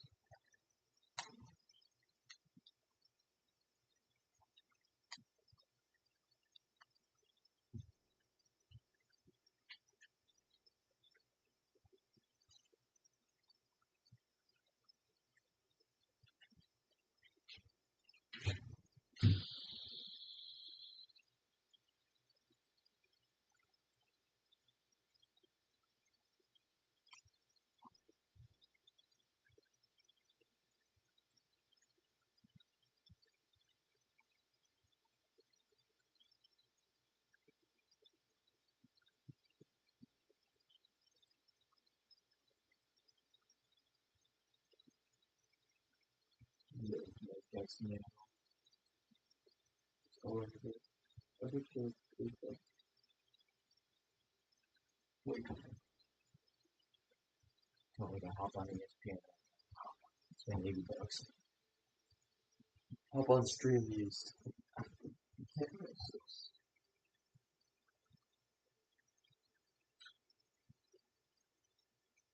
I think Case stopped watching after. Watching. Yeah, I think he stopped watching after he said mod me.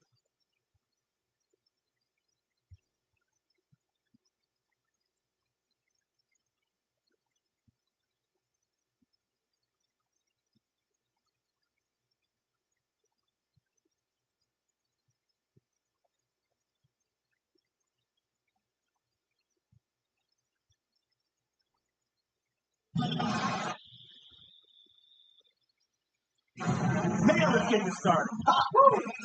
These fight odds are brought to you by DraftKings Sportsbook. The crown is yours. Lerone Murphy is the plus 140 underdog tonight, but a lot of bettors out there have liked him in that role. Third most betting handle of all fighters tonight on the Murphy. All right, Tail the Tape is presented by On the way for sustainable choices. Lerone Murphy but everyone got injured or something. So that so now everyone is probably going to should be.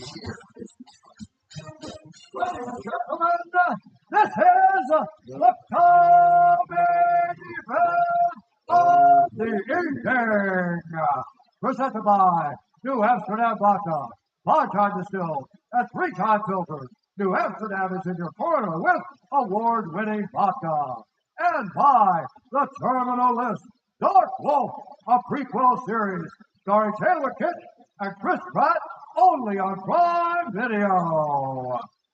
And now, this fight is 3 rounds in the UFC Featherweight Division. Introducing first, fighting out of the blue corner, a mixed martial artist holding professional record, 13 wins, 4 losses. He stands 5 feet 8 inches tall, weighing in at 145 pounds. Fighting out of Whittier County, California, Aaron Pico!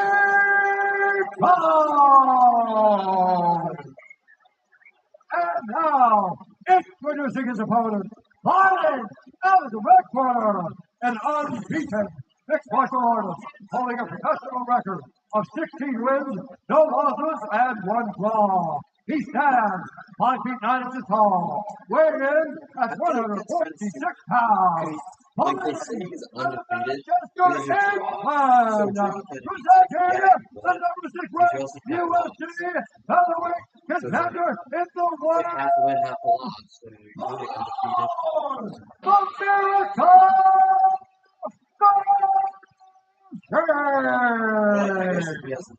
Oh, yes, he is. A referee in charge, Herb G. Finalist time of the night for Herb D. Mark Goddard will handle the main event. Oh yeah, we got my goat Mark Goddard for the main. Right, UFC 319 fight clock is presented by the Terminal List of Dark Wolf, a prequel series starring Taylor Kitsch and Chris Pratt, only on Prime Video. Pico in black, Murphy in red. Nice jab by Pico right away. Good right hand by Pico. No way. Vicious left hook to the body by Pico. One of his best weapons. Yes, that's one of his best weapons, that body shot. You do not want to get stuck against the octagon side against Eric Pico. You can tell the kid's been boxing his whole life. Yeah. We talked about this on the wall. Lerone's footwork and movement is going to be very important. This is not what he needs to be doing at the start of this fight. Yeah, Murphy told us Thursday, if I control the distance, I control the fight. Outstanding start for the favorite, Pico. He came out fast, closed the distance quickly. Beautiful low kick by Pico. Man, he looks sharp. Oh, He connected it. Look at that. no way. No way. This is not good for idiot. Why would you do that? But now Pico on top. Very dangerous position for Lerone, especially early in the fight like this. Pico's so strong. Yes, he looks huge. He looks huge. And Joe, that's what Lerone seems to be struggling with, the power and the pressure of Eric Pico. Pico's going at him. in a way that not many guys do, right? They respect him so much that they don't try to just trap him. Right now, he's been able to trap Lerone Murphy. Will Lerone go back up to the There stage? we go. Some distance. Nice shot to the body by Lerone, and now a kick to the Yeah, body. just to keep his distance. Yeah, I feel like Lerone just wasn't able to set up. Aaron just went straight in there and bulldogged him. Yeah, Aaron figured out the dropping. Keep getting back up. Doesn't matter how many times he gets taken out, he's got to keep getting to his feet.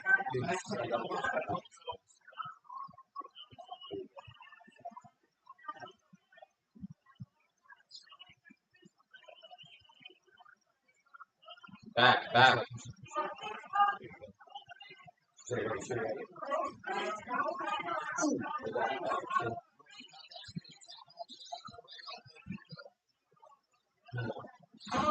Oblique straight left.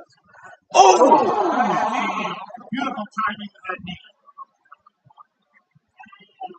There's blood. Hard to see from our vantage point the extent to which it landed. Pico ate it pretty well. It looked like it landed on the body. That's another good knee right there. No, there's like no blood at all. Never really been too much blood to fight for. Yeah, he landed right in the chest. What are you getting? Pico's boxing is so good. You really see it. The way he rips and shots the body. Look at that. Look at that left. All he tries to do, folks, he does a lot of flips. Oh. So Murphy's got to keep his distance away from him. In the face of pressure. Good. Oh my God! Two in a row. Two in a row. Yeah, is this the move?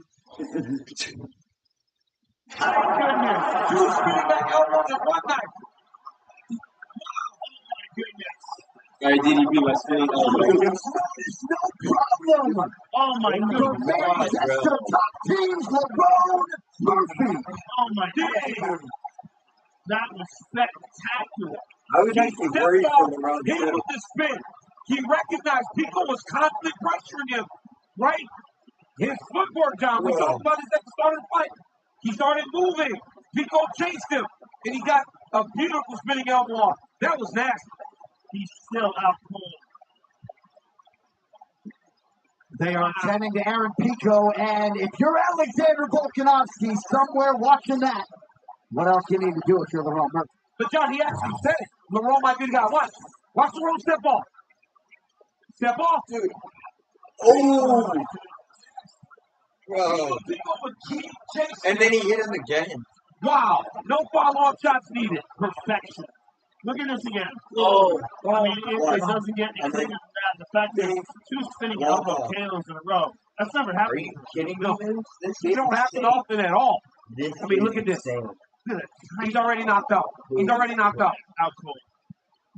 What a highlight for the still undefeated Lerone Murphy, now 17-0-1 after turning in the 10th spinning back elbow knockout in UFC history. This live event, the first with two of those. That as one Jim extra. said. Oh. Maximizing a I showcase. think getting hit in the head with a baseball. Lerone was in the locker room. He was like, all right, what do I got to do? Everybody else. Yeah, spinning elbow. Oh, Right, John? I bet that. It has to be Lerone Murphy. Look, I asked Lerone Murphy, I said, are you missing something big? Is that why Wait, they've been so hesitant to give you a title shot? Well, he's not missing something big anymore. That was nasty. Hey, Joe. Hey, John, sorry. That's like whenever a guy's trying to win the Heisman, and they need that moment. That was his moment to earn himself a chance to fight for the championship. That was He's getting a title shot, probably. To make this one official, here's Bruce. Ladies and gentlemen, referee Murphy. I think he's more worthy for a title shot now than 21 seconds of the very first round. Declaring the winner. because of the fact that he has more finishes. He's undefeated. I think he put a more chance.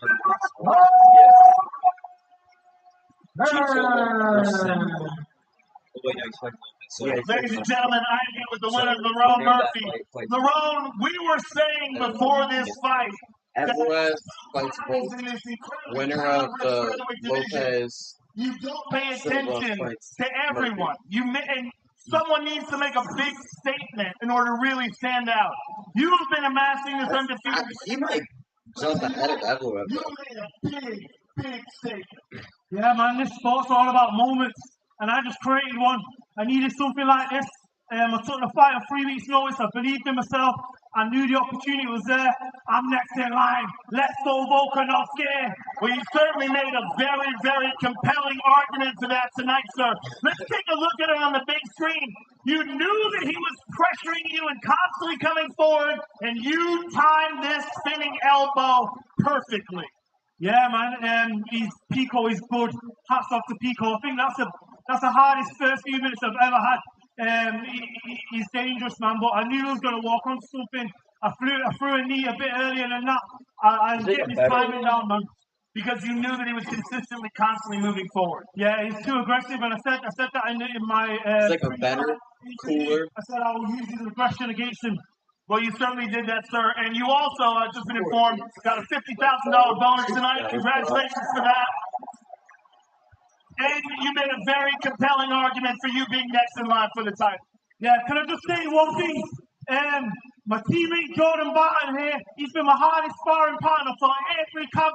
He deserves to be the UFC and European champion. Get him on Dana White's contender service. Please, Dana, please, he's ready. Bro, now Carlos and him are You were going to win by knockout. And I think you said first round as well. It's a killer, yeah. Absolutely. Sir, congratulations. Amazing performance. LeBron Murphy, ladies and gentlemen.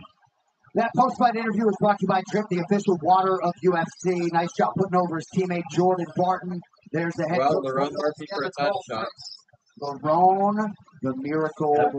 Sorry, you're out of the picture. That was impressive, man. Lerone Murphy did exactly what he needed to do to separate himself from everybody else. Look, man, winning is one thing. Winning 17 fights in a row is almost impossible. Or being unbeaten in 17 fights is almost impossible. But to make number 17 look like that against a guy that was looking as good as Aaron was early, I don't know how He was in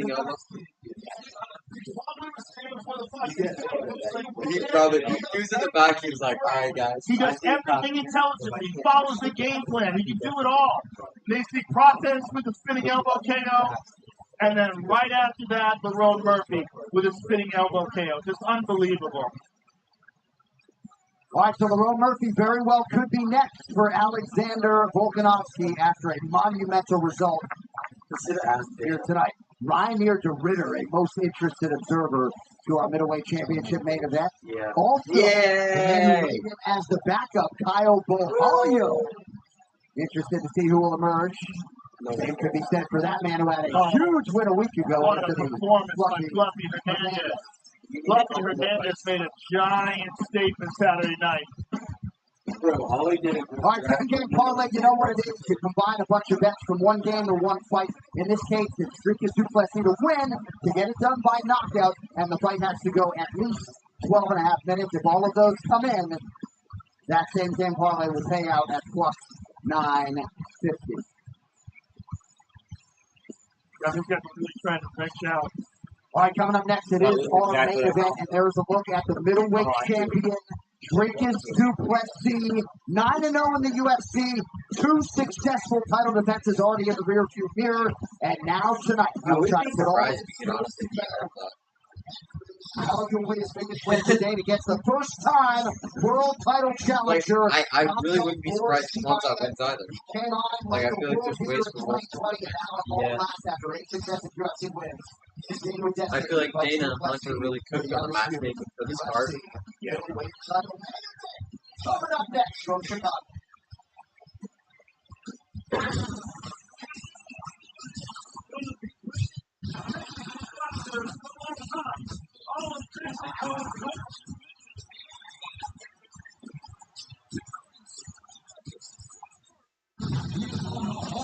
Another level. He doesn't get any bigger than that. The sport of boxing will change forever. Tickets on sale now at Ticketmaster.com. Mark Kerr, one of the strongest to ever step into this ring. Think he wants your autograph? No, but no fighting. seen him like this before. We're all in this together, all right? Goodbye. Are you ready? Yes. Let's go. We're not out there sacrificing everything. That you should understand. I just need you to let me in. Does Mark Kerr still have it in? Rated R. Smart. Getting close to the final act from Chicago, Illinois, USA. They call it the Windy City, not because it's so windy, but This card. Like the prelims and early prelims were okay. And when the main card started, Chicago is not the main event for UFC 319. the big thing. Duplessis versus Shimai, presented by Crypto.com, the world's leading cryptocurrency platform, and by DraftKings Sportsbook, the official sportsbook of UFC. Jason Duplessis in the 185-pound division, including all those gentlemen we just showed you. These middleweight rankings presented by Be Change Be Better, earn rewards for sustainable choices. Chimaev undefeated and number 3 in the world as he arrives at the precipice here tonight. Seemingly destined for a world title from the time he made his stirring UFC I feel debut. like MVP could have finished in there, but I feel like he was being nice. He literally dropped Kennedy twice, Ready and to then chase further he for a year against his I feel toughest like foe. he was like he didn't want a TKO. He wanted to win by either like decision or a straight knockout. Yeah. His nose is broken. Oh, it's bleeding. That's as bad a broken nose as I've seen in a long time. Dragon Duplessis is so good, man. He has proven it time and time again. It's time to put some respect on this man's name.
down and smack down on his back.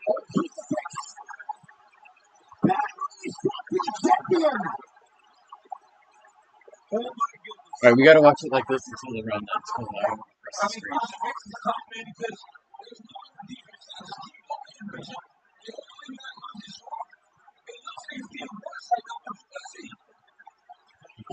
Drickus. Where's the plot armor?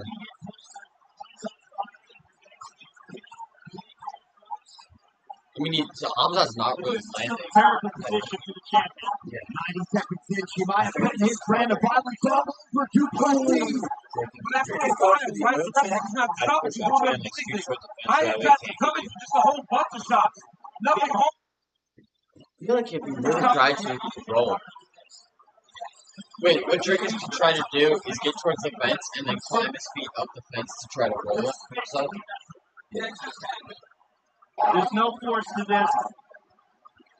There's no reasonable reason why you would stop the fight at this point. But he's got to get that arm out. Come on. Right arm number 6. He's got to figure out how to pop that arm out. Wait, he's walking. Yeah. By trying to elevate himself in his leg, he needs to be bridging to turn. Yeah, I really got it. Okay, cool.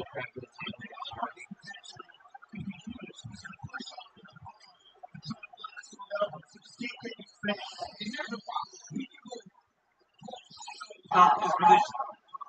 So UFC better not let him get in his face. And it is great to have a veteran referee here. It's not going to just big and stop the fight.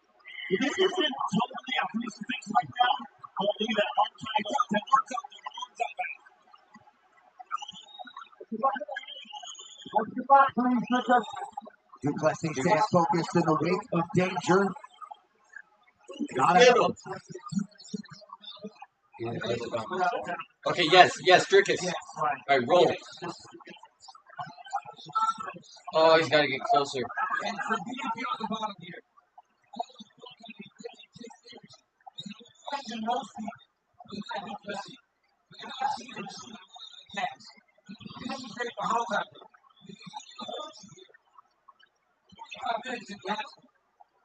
Why is Drickus' legs Around, but he's not really doing any damage. Not yet, at least. Go ahead, champ. Duplessis very smart here. He knows that a lot of the defenses you use against most, you can't use against Hamza because of his submission ability. Pretty blatant fence grab there by Duplessis. Perhaps it mattered not. Where's the anvil? But he's getting smushed on the ground, though, isn't he? Hamza's doing a great job of keeping his body between. And now the second Drickus is gonna come into the cage and just pick up Hamza. Alright.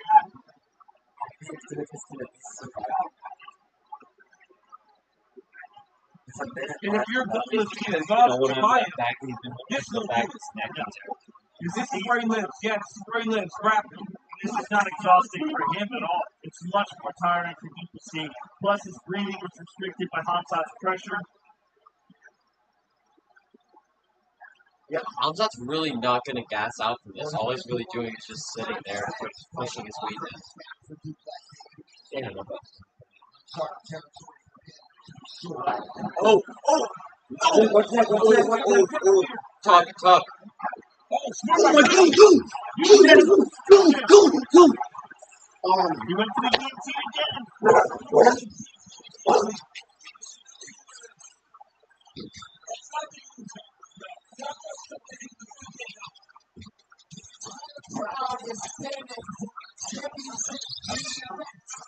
Wow. The first round just ended. Salazar just bumped into basically. He took him down at the beginning. Nothing major has happened.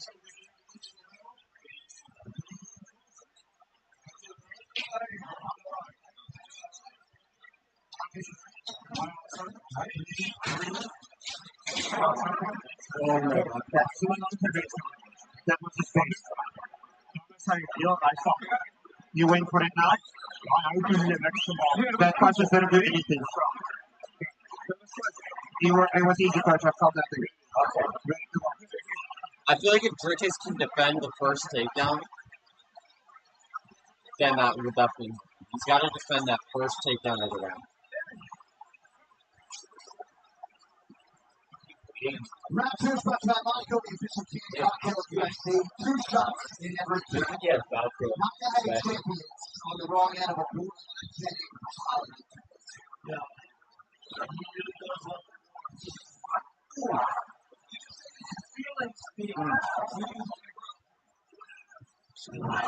Come on, scroll. Ooh, come on. Go. Let's go.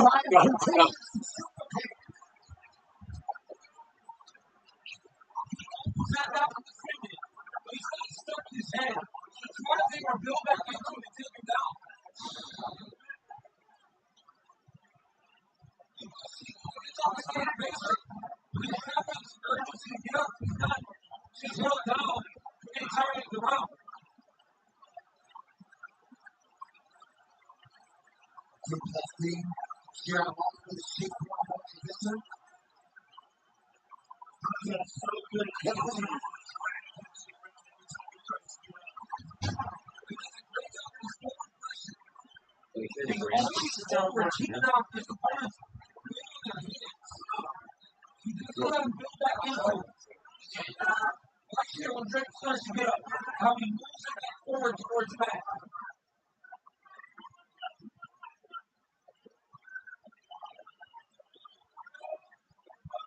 Duplessis has attempted 4 strikes, hasn't landed any of them significantly at least.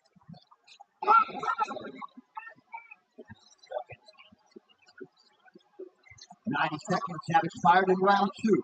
Duplessis needs to attack the hands of Chimaev. Right now, his hands aren't doing anything. He's got to attack Chimaev's grip to try to break his lock. That's step 1 in trying to get away from it. He's also got to be very careful to just completely give up his back from this position where it looks like it's really close. Chimaev's doing exactly what he needs to do. Duplessis seems pretty composed in there. But again, he's down.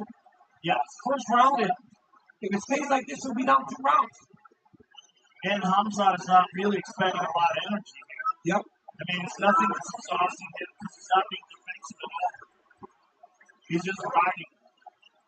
Our UFC 319 fight clock is presented by the Terminal List Dog Food. Switched on Taylor Kitch and Chris Pratt only on the front end. Oh, he's got it. The choke here. Drake has recognized it.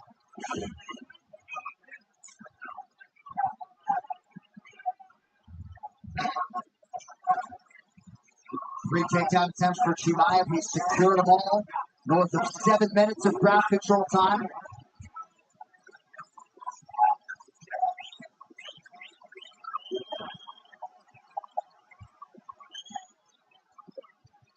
Duplessis staying composed defensively, trying to fight a hand.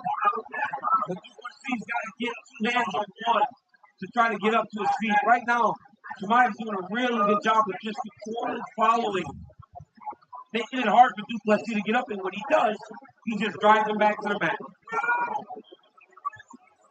Total strike picture is pretty wild. As we've seen before, not a single significant strike absorbed as yet by Hamzat Chimaev. I mean, he went multiple fights without getting hit at all. Right.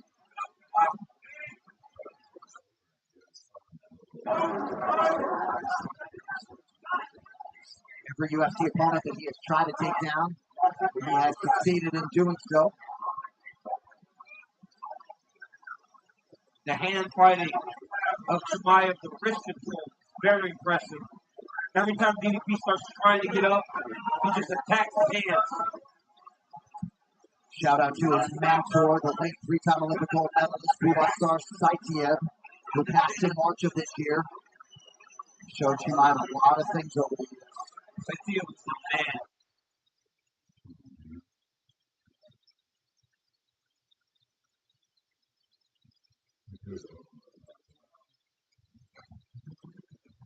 I wouldn't be surprised if the last 2 fights ended in spinning elbows. Look at that, Joey. See forward, every time. So, now, at the end of round 1, when he was right to the center, his coach is smiling with him. I wonder what the urgency will look like now that 2 rounds have played out in this way. Right? Because while your champion isn't taking much damage, he is losing rounds. There's only 3 left now.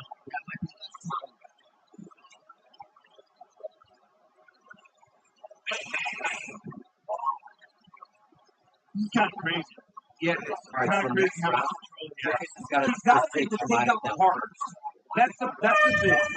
Even if he gets taken out, it can't happen in the first 10. He's got to make Jemaya scream to try to get a takedown. Dricus is so violent. Dricus is down to control. I never want to give up anything. He's got 2 on you. I'm going to give him the outfit with 3 rebounder. I'm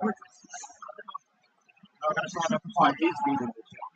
He's holding him down, and the champion's not doing anything.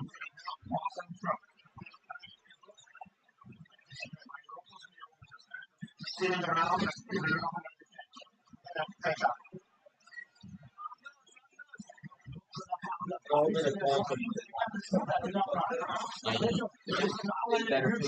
Like give Dricus his marker so he can draw a circle in the ground and then Hanzat calls through.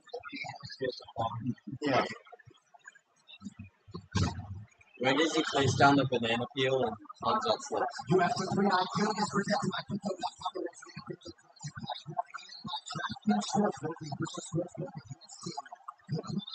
is yours. Standing ovation puts the athletes to begin round 3 of a possible 5. I think of the green comes up to my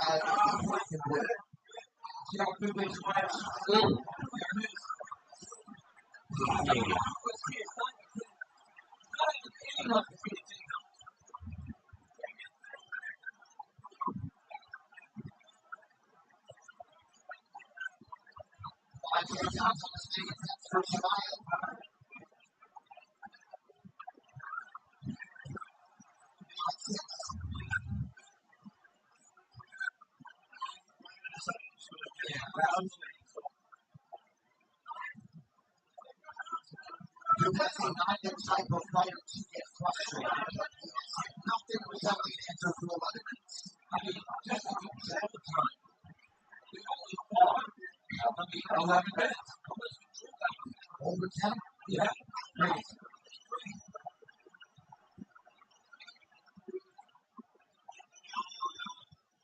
Dean Thomas, what do you have? Well, the one thing that Gilbert Burns had against Jemaya was a good guard. Because it's clear that when Jemaya is on top and he's able to just rotate around his opponent, he's not going to get tired. But when Gilbert Burns was in his guard, that made Jemaya work so much that he actually stood up out of the guard. If Duplessis has a guard, now is the time to use it. Observation, Dino, 3.5 to go round 3. I don't know that they're going to let Jemaya stay on top of the way that they did in the first 2 rounds. He's going to have to do some damage. In round 3, 4, and 5, they'll stand him up. Yeah, but he's in dominant positions. I don't see how he got any back fix the game. This time it's almost wrapped up. Now it's wrapped up. Now that right arm is trapped and the left arm is trapped as well. He's got no answer for the grappling. It's kind of stunning because we've seen Hamzat dominant on the ground before, but this is probably the most dominant we've seen. Looks like probably Duplessis has been opened up, some blood trickling out of the left eye. The outfit was landed there.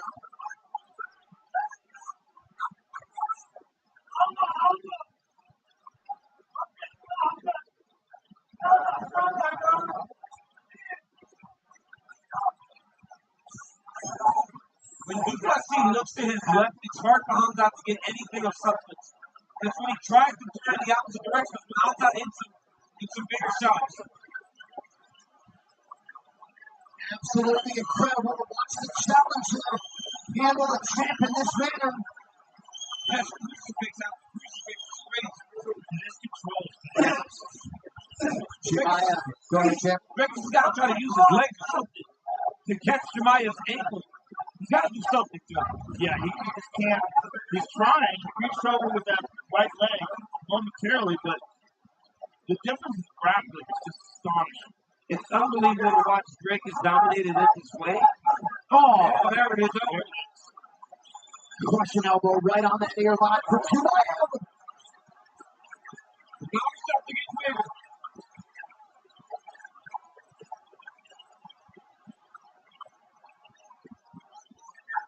Chimaev is building a gym in his home village in Chechnya. Might very well have a new gold belt to bring home if things continue on this path.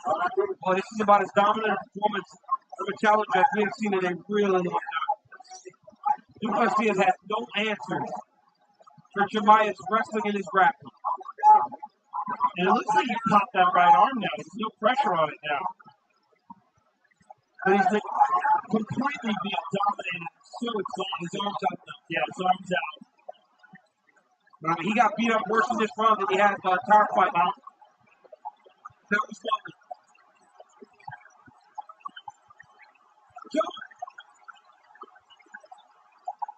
Chimaev smashing away, trying to find a way into the gym. Jenkins is fighting it off, but man, is he getting dominated. Yes, he is. And we are 3 rounds down, and he has got nothing off. I mean, has he landed a significant strike? Yeah, No. one. Really? Yeah, that's good. Final 20 seconds of round 3. I don't think it was significant. And what is the rest of the middleweight division? Watching this. Oh, you're right. That's it, right after so that's legal. It's right after the Yes. Right. Somebody striking the hell out of the ground.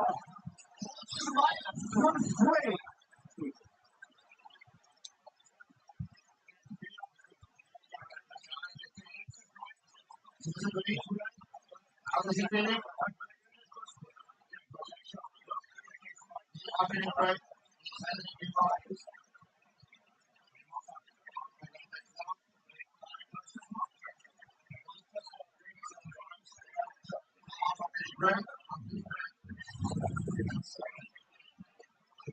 Chimaev's not going to gas out.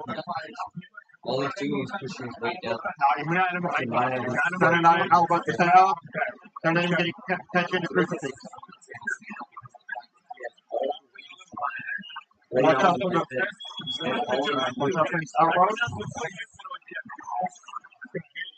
Maybe. Hold him on. Big championship rounds. Here we go.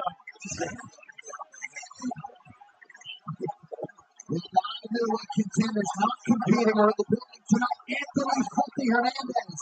Literally has to And of course, the after mentioned right here. Round 4 of the possible fight. He's postponing no more crucifix. I don't know if he comes out of another crucifix. If he gets crucifix again, he may get the fight stopped. Driggers has got to lower his stance against the idea of kicks. Wrong. There you It's go. wrong. There it is. And again. I mean, it's crazy, man. It's literally 20 seconds every round. And he's just getting mauled. I mean, has nobody tried to wrestle Drake Duplessis before? Because I've never seen him look. No one has given defend takedowns like this. So there's no one at this level that he's ever fought before. Yeah, Brunson had some success a long time ago and not on Chimaev's level in terms of MMA wrestling. He's 7 of 8 on his takedown attempts. With so much control time. Seems like perhaps some deflation finally started to set in a little bit for the unflappable champ Duplessis. And it has to be fatigue. Yeah. As tough and as durable and as much endurance as he has, this has been dominated for 3 straight rounds, now deep into the 4th. And it took him much longer than most fighters for frustration now. Because, right. Now he's attacking the lock a little bit. Oh my goodness. Just shook him off. Chimaev is just a step ahead of him with his takedown and wrestling. Just his knowledge in those positions, even in the clinch, he's a little ahead of him.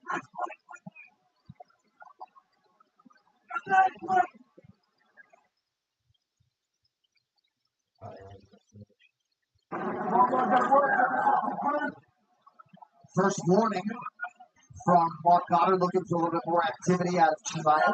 You know, I kind of disagree with that because this is fighting and he's doing it very effectively.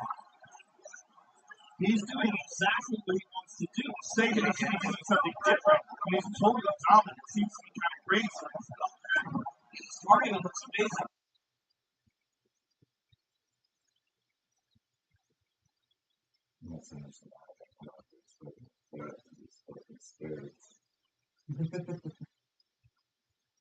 He hasn't See, really as struck the with champion, was the biggest betting underdog. struck with Burns, he struck with Usyk.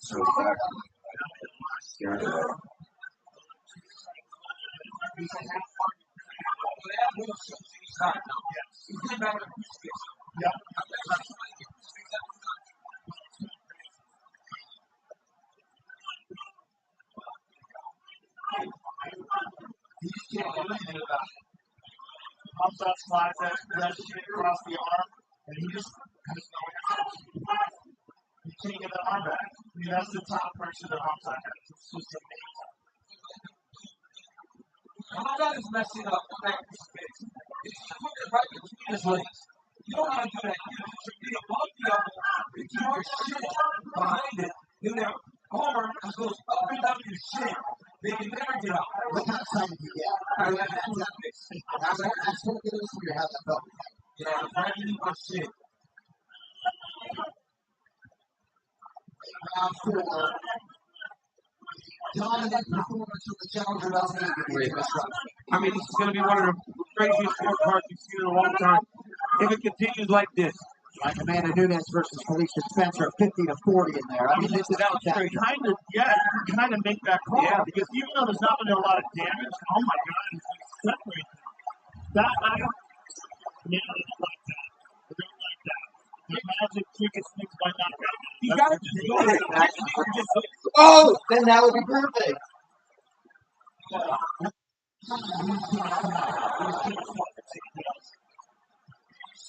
I imagine this is like that.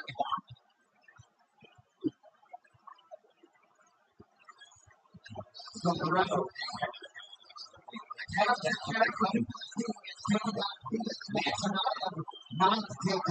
He hit him with a knee when he came in. Maybe Trick was like, oh, he's working. You can tell he's worked out. Look at that. Oh, there it is. You can tell he's worked out.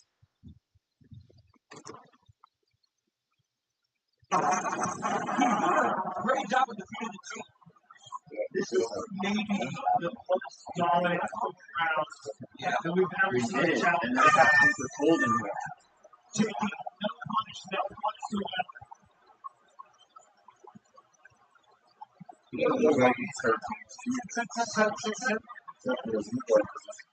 He's literally just red. It's the first time he's had a man guy with jazz.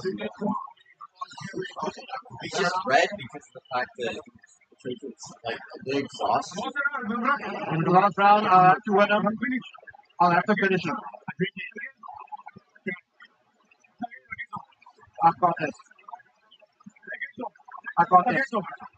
I'm a law, front law, but I have to go low, positive right, by law, positive place, in the air, and the road, knees and elbows.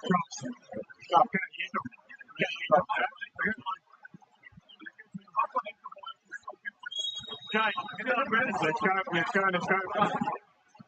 was one self-believing warrior, right? Still suggested that he got this and he'll find a knockout shot. Fifth and final round. You decide the undisputed.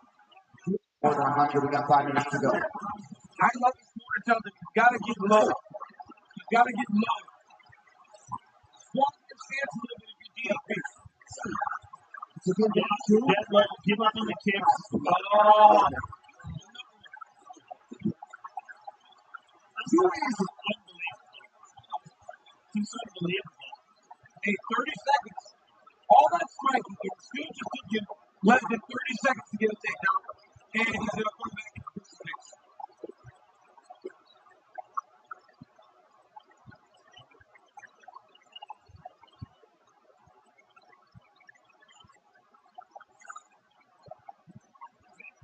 Same position. Yes. And it's the steal. Just caught a rise final on the eye. Solid count to our right in that corner. Trying to find a finish your way. Against the guy looks like he'll be the former champion, Sterling Duplessis. Oh, look at that.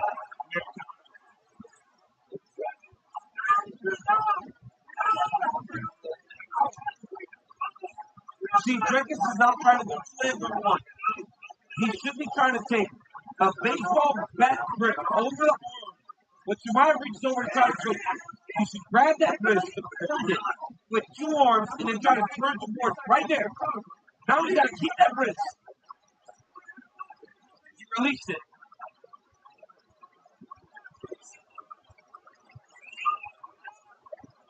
These are honestly just wrestling positions you learned when you were a kid. 2 hands on the wrist. Keep the wrist. Don't give it back. Chimaev just continuously takes his arm back and pulls back the work. The trick is just does not have the energy once he gets to his feet to explode and separate. Chimaev said this week 8 years of hard work and expenditure towards the ultimate goal. Now less than 3 minutes away. Ferguson's coach was a bit frustrated in between rounds of the team. He didn't really know what to tell his student outside of he's got to finish. But you get to sit. No! Wait! Right. Sam. DDP does not give up himself, man. That is crazy. Because most likely Jonathan was doing the Oh, that was all. Chimaev ultimately puts his Yeah, I think it's hard. It's the first time that we see it. That was his opportunity. You really messed that up. Yeah, he went for it, but maybe he should have maintained position. Well, if Hamzat Chimaev can maintain position, he is going to be the undisputed UFC middleweight champion. Ferguson is going to get one more sprint. If Hamzat doesn't improve his position, God is going to pick him up again. He'll get one more chance, I believe. Yeah, you can stand him up here. There it is. See? He's going to get one more chance. Short protest from Chimaev, who felt like he was missing it up. Back to the feet with just over a minute to go. He's caught him. Jenkins is going to kick again. Yeah, he's fine. No, like his hand.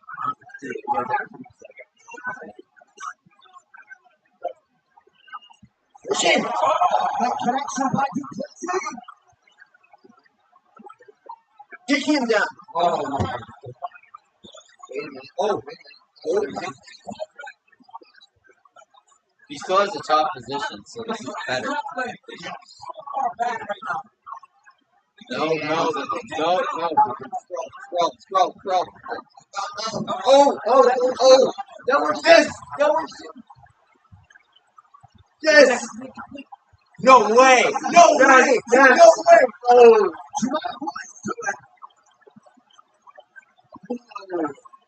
He doesn't.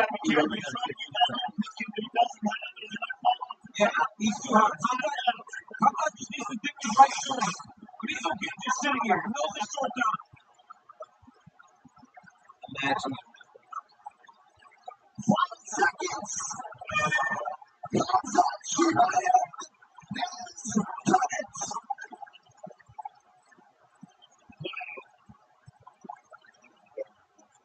Total domination, belly to belly.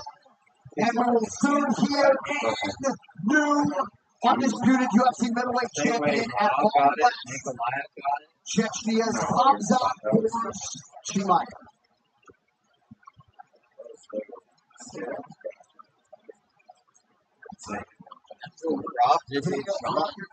One of the all-time greats in the UFC. Your foes would know what was coming, and they couldn't stop it. Some parallels to be drawn there. Nobody can stop the shot of this man, and he was at his suffocating best time. I mean, he looked as good as you would expect him to look with his biggest opportunity. Double leg shot. Get to the corner immediately. Put DDP down. Every round, John. I think Hamzat Chimaev scored a takedown with 30 seconds. So he's probably going to vacate the middleweight belt. So it's going to be. From the bottom. I mean, here you go. It's probably going to be like Rahalia versus Arjo. Takedown number 11. Hamzat Chimaev. Just like I predicted. one of the best champions we've seen in a really long time. We just face pressure wrestling. Every time BB thought he had an opportunity to strike, comes up with this take him down.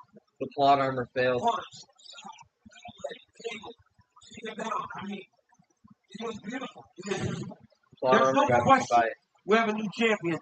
It's just a matter of what the scores look like. 50, 43, 50. Yeah. I mean, what do the scores look like? What a moment for Khamzat Chimaev. This was the highest grossing event in United Center history. More than 20,000 witnessed Khamzat Chimaev's brilliance here tonight as we crown a new undisputed UFC middleweight champion with the scorecards and the decision. Here's Please, Robert. Ladies and gentlemen, after 5 rounds, we go to the judges' scorecards for decision. All 3 judges score this contest 50-44 for the winner by unanimous decision. And no!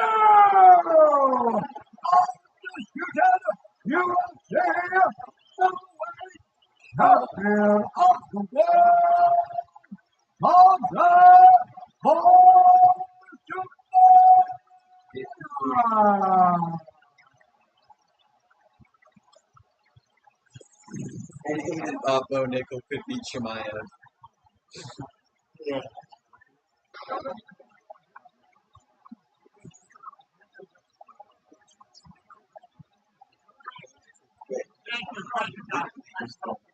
Congratulations, sir. I'm here with the winner and new middleweight champion of the world, Khamzat Chimaev. This has been a moment you have been waiting for a long time. Your first opportunity at a world title, and you came through in a dominant performance. Ready? How happy are you with how it went out tonight? Opponent. Hey, guess I was not the only 1 minute, last minute. A guy tried to finish that one. Sorry, man. Happy always. Get my money. Then send my money. I'm waiting for that draw and that shit, man. My belt is important for my country. No, kid. What you got to do, boys? Travel, problem, nacho. Don't go to have it out of that. Then, no, you can't. Translator.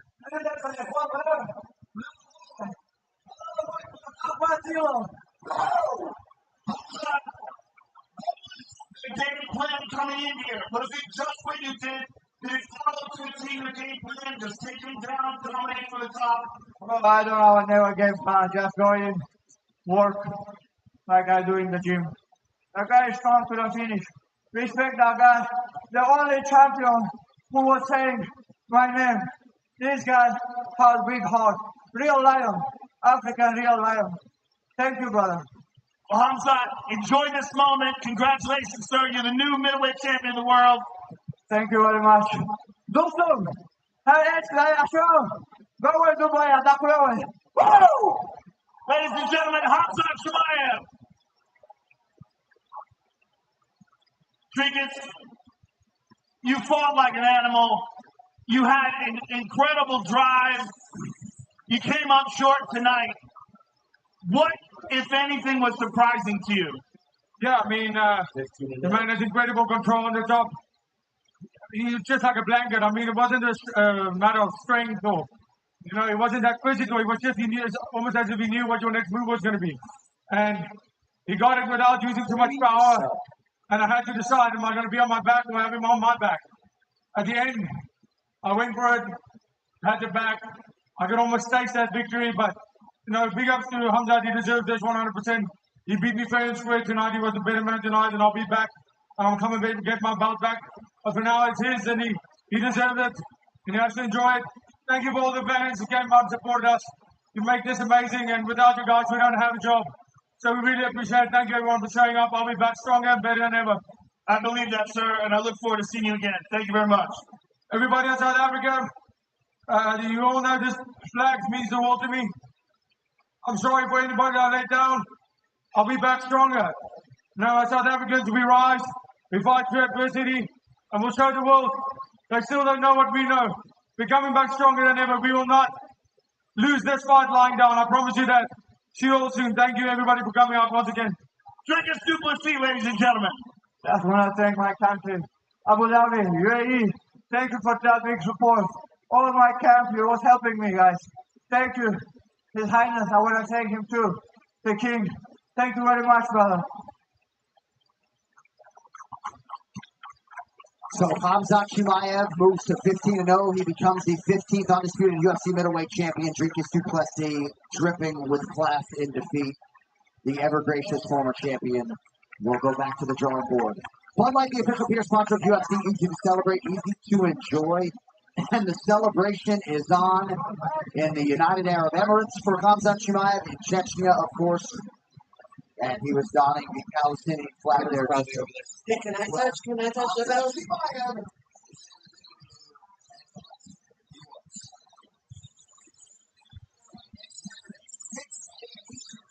Card, UFC Fight Night, Walker versus Zhang, live from China. Next live event will be Saturday, September 6th. Big things in this middleweight division. Two top contenders collide. Nassourdini Mavov versus Caio Borralho. Noche UFC beckons on September 13th, 6 p.m. Eastern for the main card. That main event, Diego Lopez versus Jean Silva. And then to Perth, Western Australia, September 27th. Big things in the light heavyweight division. The main event between top contenders Carlos Ulberg and Dominic Reyes. UFC 319, Duplessis versus Chimaev has been brought to you by Prime Hydration Duke Flavor KSI Nightmare with only 20 calories, 0 added sugar, and electrolytes. Now available at Kroger. And by Dave's Hot Chicken. Fuel Fight Night with Dave's Hot Chicken sliders, tenders, and buns. Choose from 7 spice levels. From no heat to river, grab a hot box and see if you can be the ultimate spice champion. For 70 years, every single day, Disneyland has honored veterans with an American tradition. Disney is dedicated to the ideals and the dreams that have created America. Thank you, Walt. I'm delighted to be here for this happy occasion. This is where heroes work. This is where veterans are celebrated. This is Disney. Well, we got a stack lineup coming your way on UFC Fight Pass. Watch exclusive live events from top promotions like LFA, Cage Fury, Fury FC, and more. Also, Asia's best prospects battle it out for a UFC contract. Our road to UFC is all streaming live, only on UFC Fight Pass. All right, put the bow on UFC 319 here in Chicago, Illinois. John Anik alongside Joe Rogan and Daniel Cormier. So Khamzat Chimaev came in. Oh yeah, well, I haven't really watched a lot of it. The more strict. Imavov's last win was a knockout of Izzy. We're right. The bookies were right. Yeah. I mean, and for Dricus to come back from that and bridge the gap between him and Khamzat, that is a tall task. Yeah. It's a tall task. Because that kind of dominance, that kind of grappling dominance was not just a level. There was multiple levels. And it just didn't seem like he had any answer for that. I don't know who he brought in to train with him, but clearly he didn't bring in anybody that had that kind of skill. Yeah, he needs to be wrestling more, but I mean, Khamzat Chimaev just did exactly what he wanted to do. His pace, his pressure, his control, his cardio, everything looked on point tonight. He looked more prepared than he's ever been in his entire career. His whole career has been impressive. Pure dominance, man. The bookies were right. They knew, and Khamzat Chimaev proved it right 10 times over. And for Dricus, he goes back into a division full of sharks. Well, right.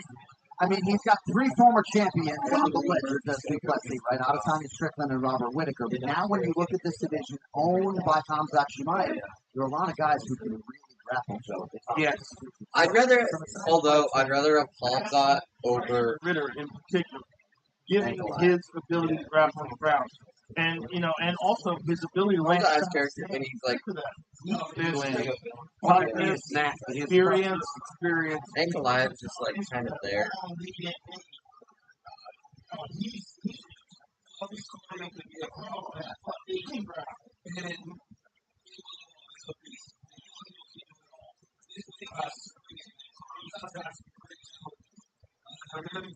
For him, but they better get in the wrestling.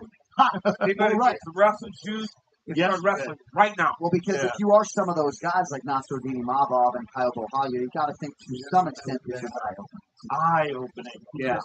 What Drickus has been able to accomplish by beating guys like Whitaker, beating him down, by submitting Adesanya, by beating Strickland twice, it's very impressive, but not as impressive as that. That domination was just I don't know about Matlock. I think Kyle is going to kind of walk through Matlock. Against the champ. Scores like 50-44 across the board. That was only 1-8 rounds. Yeah. That was crazy because he was in a crucifix for 3 minutes Right. and at least 2 rounds. Yeah, that's it. I think we could beat him instead. He might have made it look easy. I guess it was just because he didn't do a lot of damage. Yeah. Maybe that's why they weren't going to award him for the 10-8 round, But getting a crucifix is hard. Especially against the world champion. Over and over again. He got it 5 times. You know what else is hard? Landing one of those spinning back elbows. You know, you never know what these pay-per-views are going to hold, right? And we're up all night because of these results. We had 2 of them tonight. First up, Carlos the Nightmare Protest at the gun of round 1 against him. Amazing. I mean, amazing. Protest just looked better than ever. It looked like he responded from that loss to Ian Gary in the best possible. Fight in the main card, right? He got more focused. He got more determined. And came in tonight and put on a show against Jeff Neal. It just looked amazing from the opening round. Looked relaxed, focused, accurate, and Lerone Murphy became what we thought he was. I said coming into this fight that I don't get why you say. You act like Gaethje was going to win. Absolutely looked like that in that devastating KO of Evan Pinko. I mean, that was the Carlos Protest KO. I mean, it was just brutal power, absolute perfection of the timing. And Lerone Murphy is one of the absolute He's also undefeated. most talented fighters in any division in the sport. I just love the fact that he got this big moment. He got a chance to really show everybody what he's all about, really make a compelling argument that he should possibly be next in line for the title. Yeah, he had a lot of adversity as a kid, right? Got shot with spitting bullets out back in the day. Got to feel good for Lerone Murphy. All right, I have an interesting nugget to pass along to you guys. So, Michael Venom Page beat Jared Cannonier inside the 185-pound division. You got to think not a lot of guys are going to be lining up to fight Carlos Protest in your top 5. Promised a slot there in Rio in October. Michael Venom Page backstage has said, I would be honored to fly to Rio and come back down to 70 to fight Carlos Protest. Ian Gary was tough to hit. Hey, if I'm Carlos Protest, I'm like, nah, you stay. Just because it's like so hard to figure out what MVP does. But yeah, he also looked good tonight. But when we talk about what Carlos Protest did, we've seen Jeff Neal lose, but never like that. Right. No. I mean, that spinning elbow at the end of the round, and it wasn't just a spinning elbow. His momentum was just building. And the fight was getting uglier as we watched it in real time. He was starting to really pull away from Jeff Neal. And that finish felt like it was the right finish because it seemed like it was only a matter of time before Protest got him. As far as Lerone Murphy is concerned, right, maximizing the showcase doesn't even begin to describe it, right? Alexander Volkanovski has acknowledged Lerone. See you in December.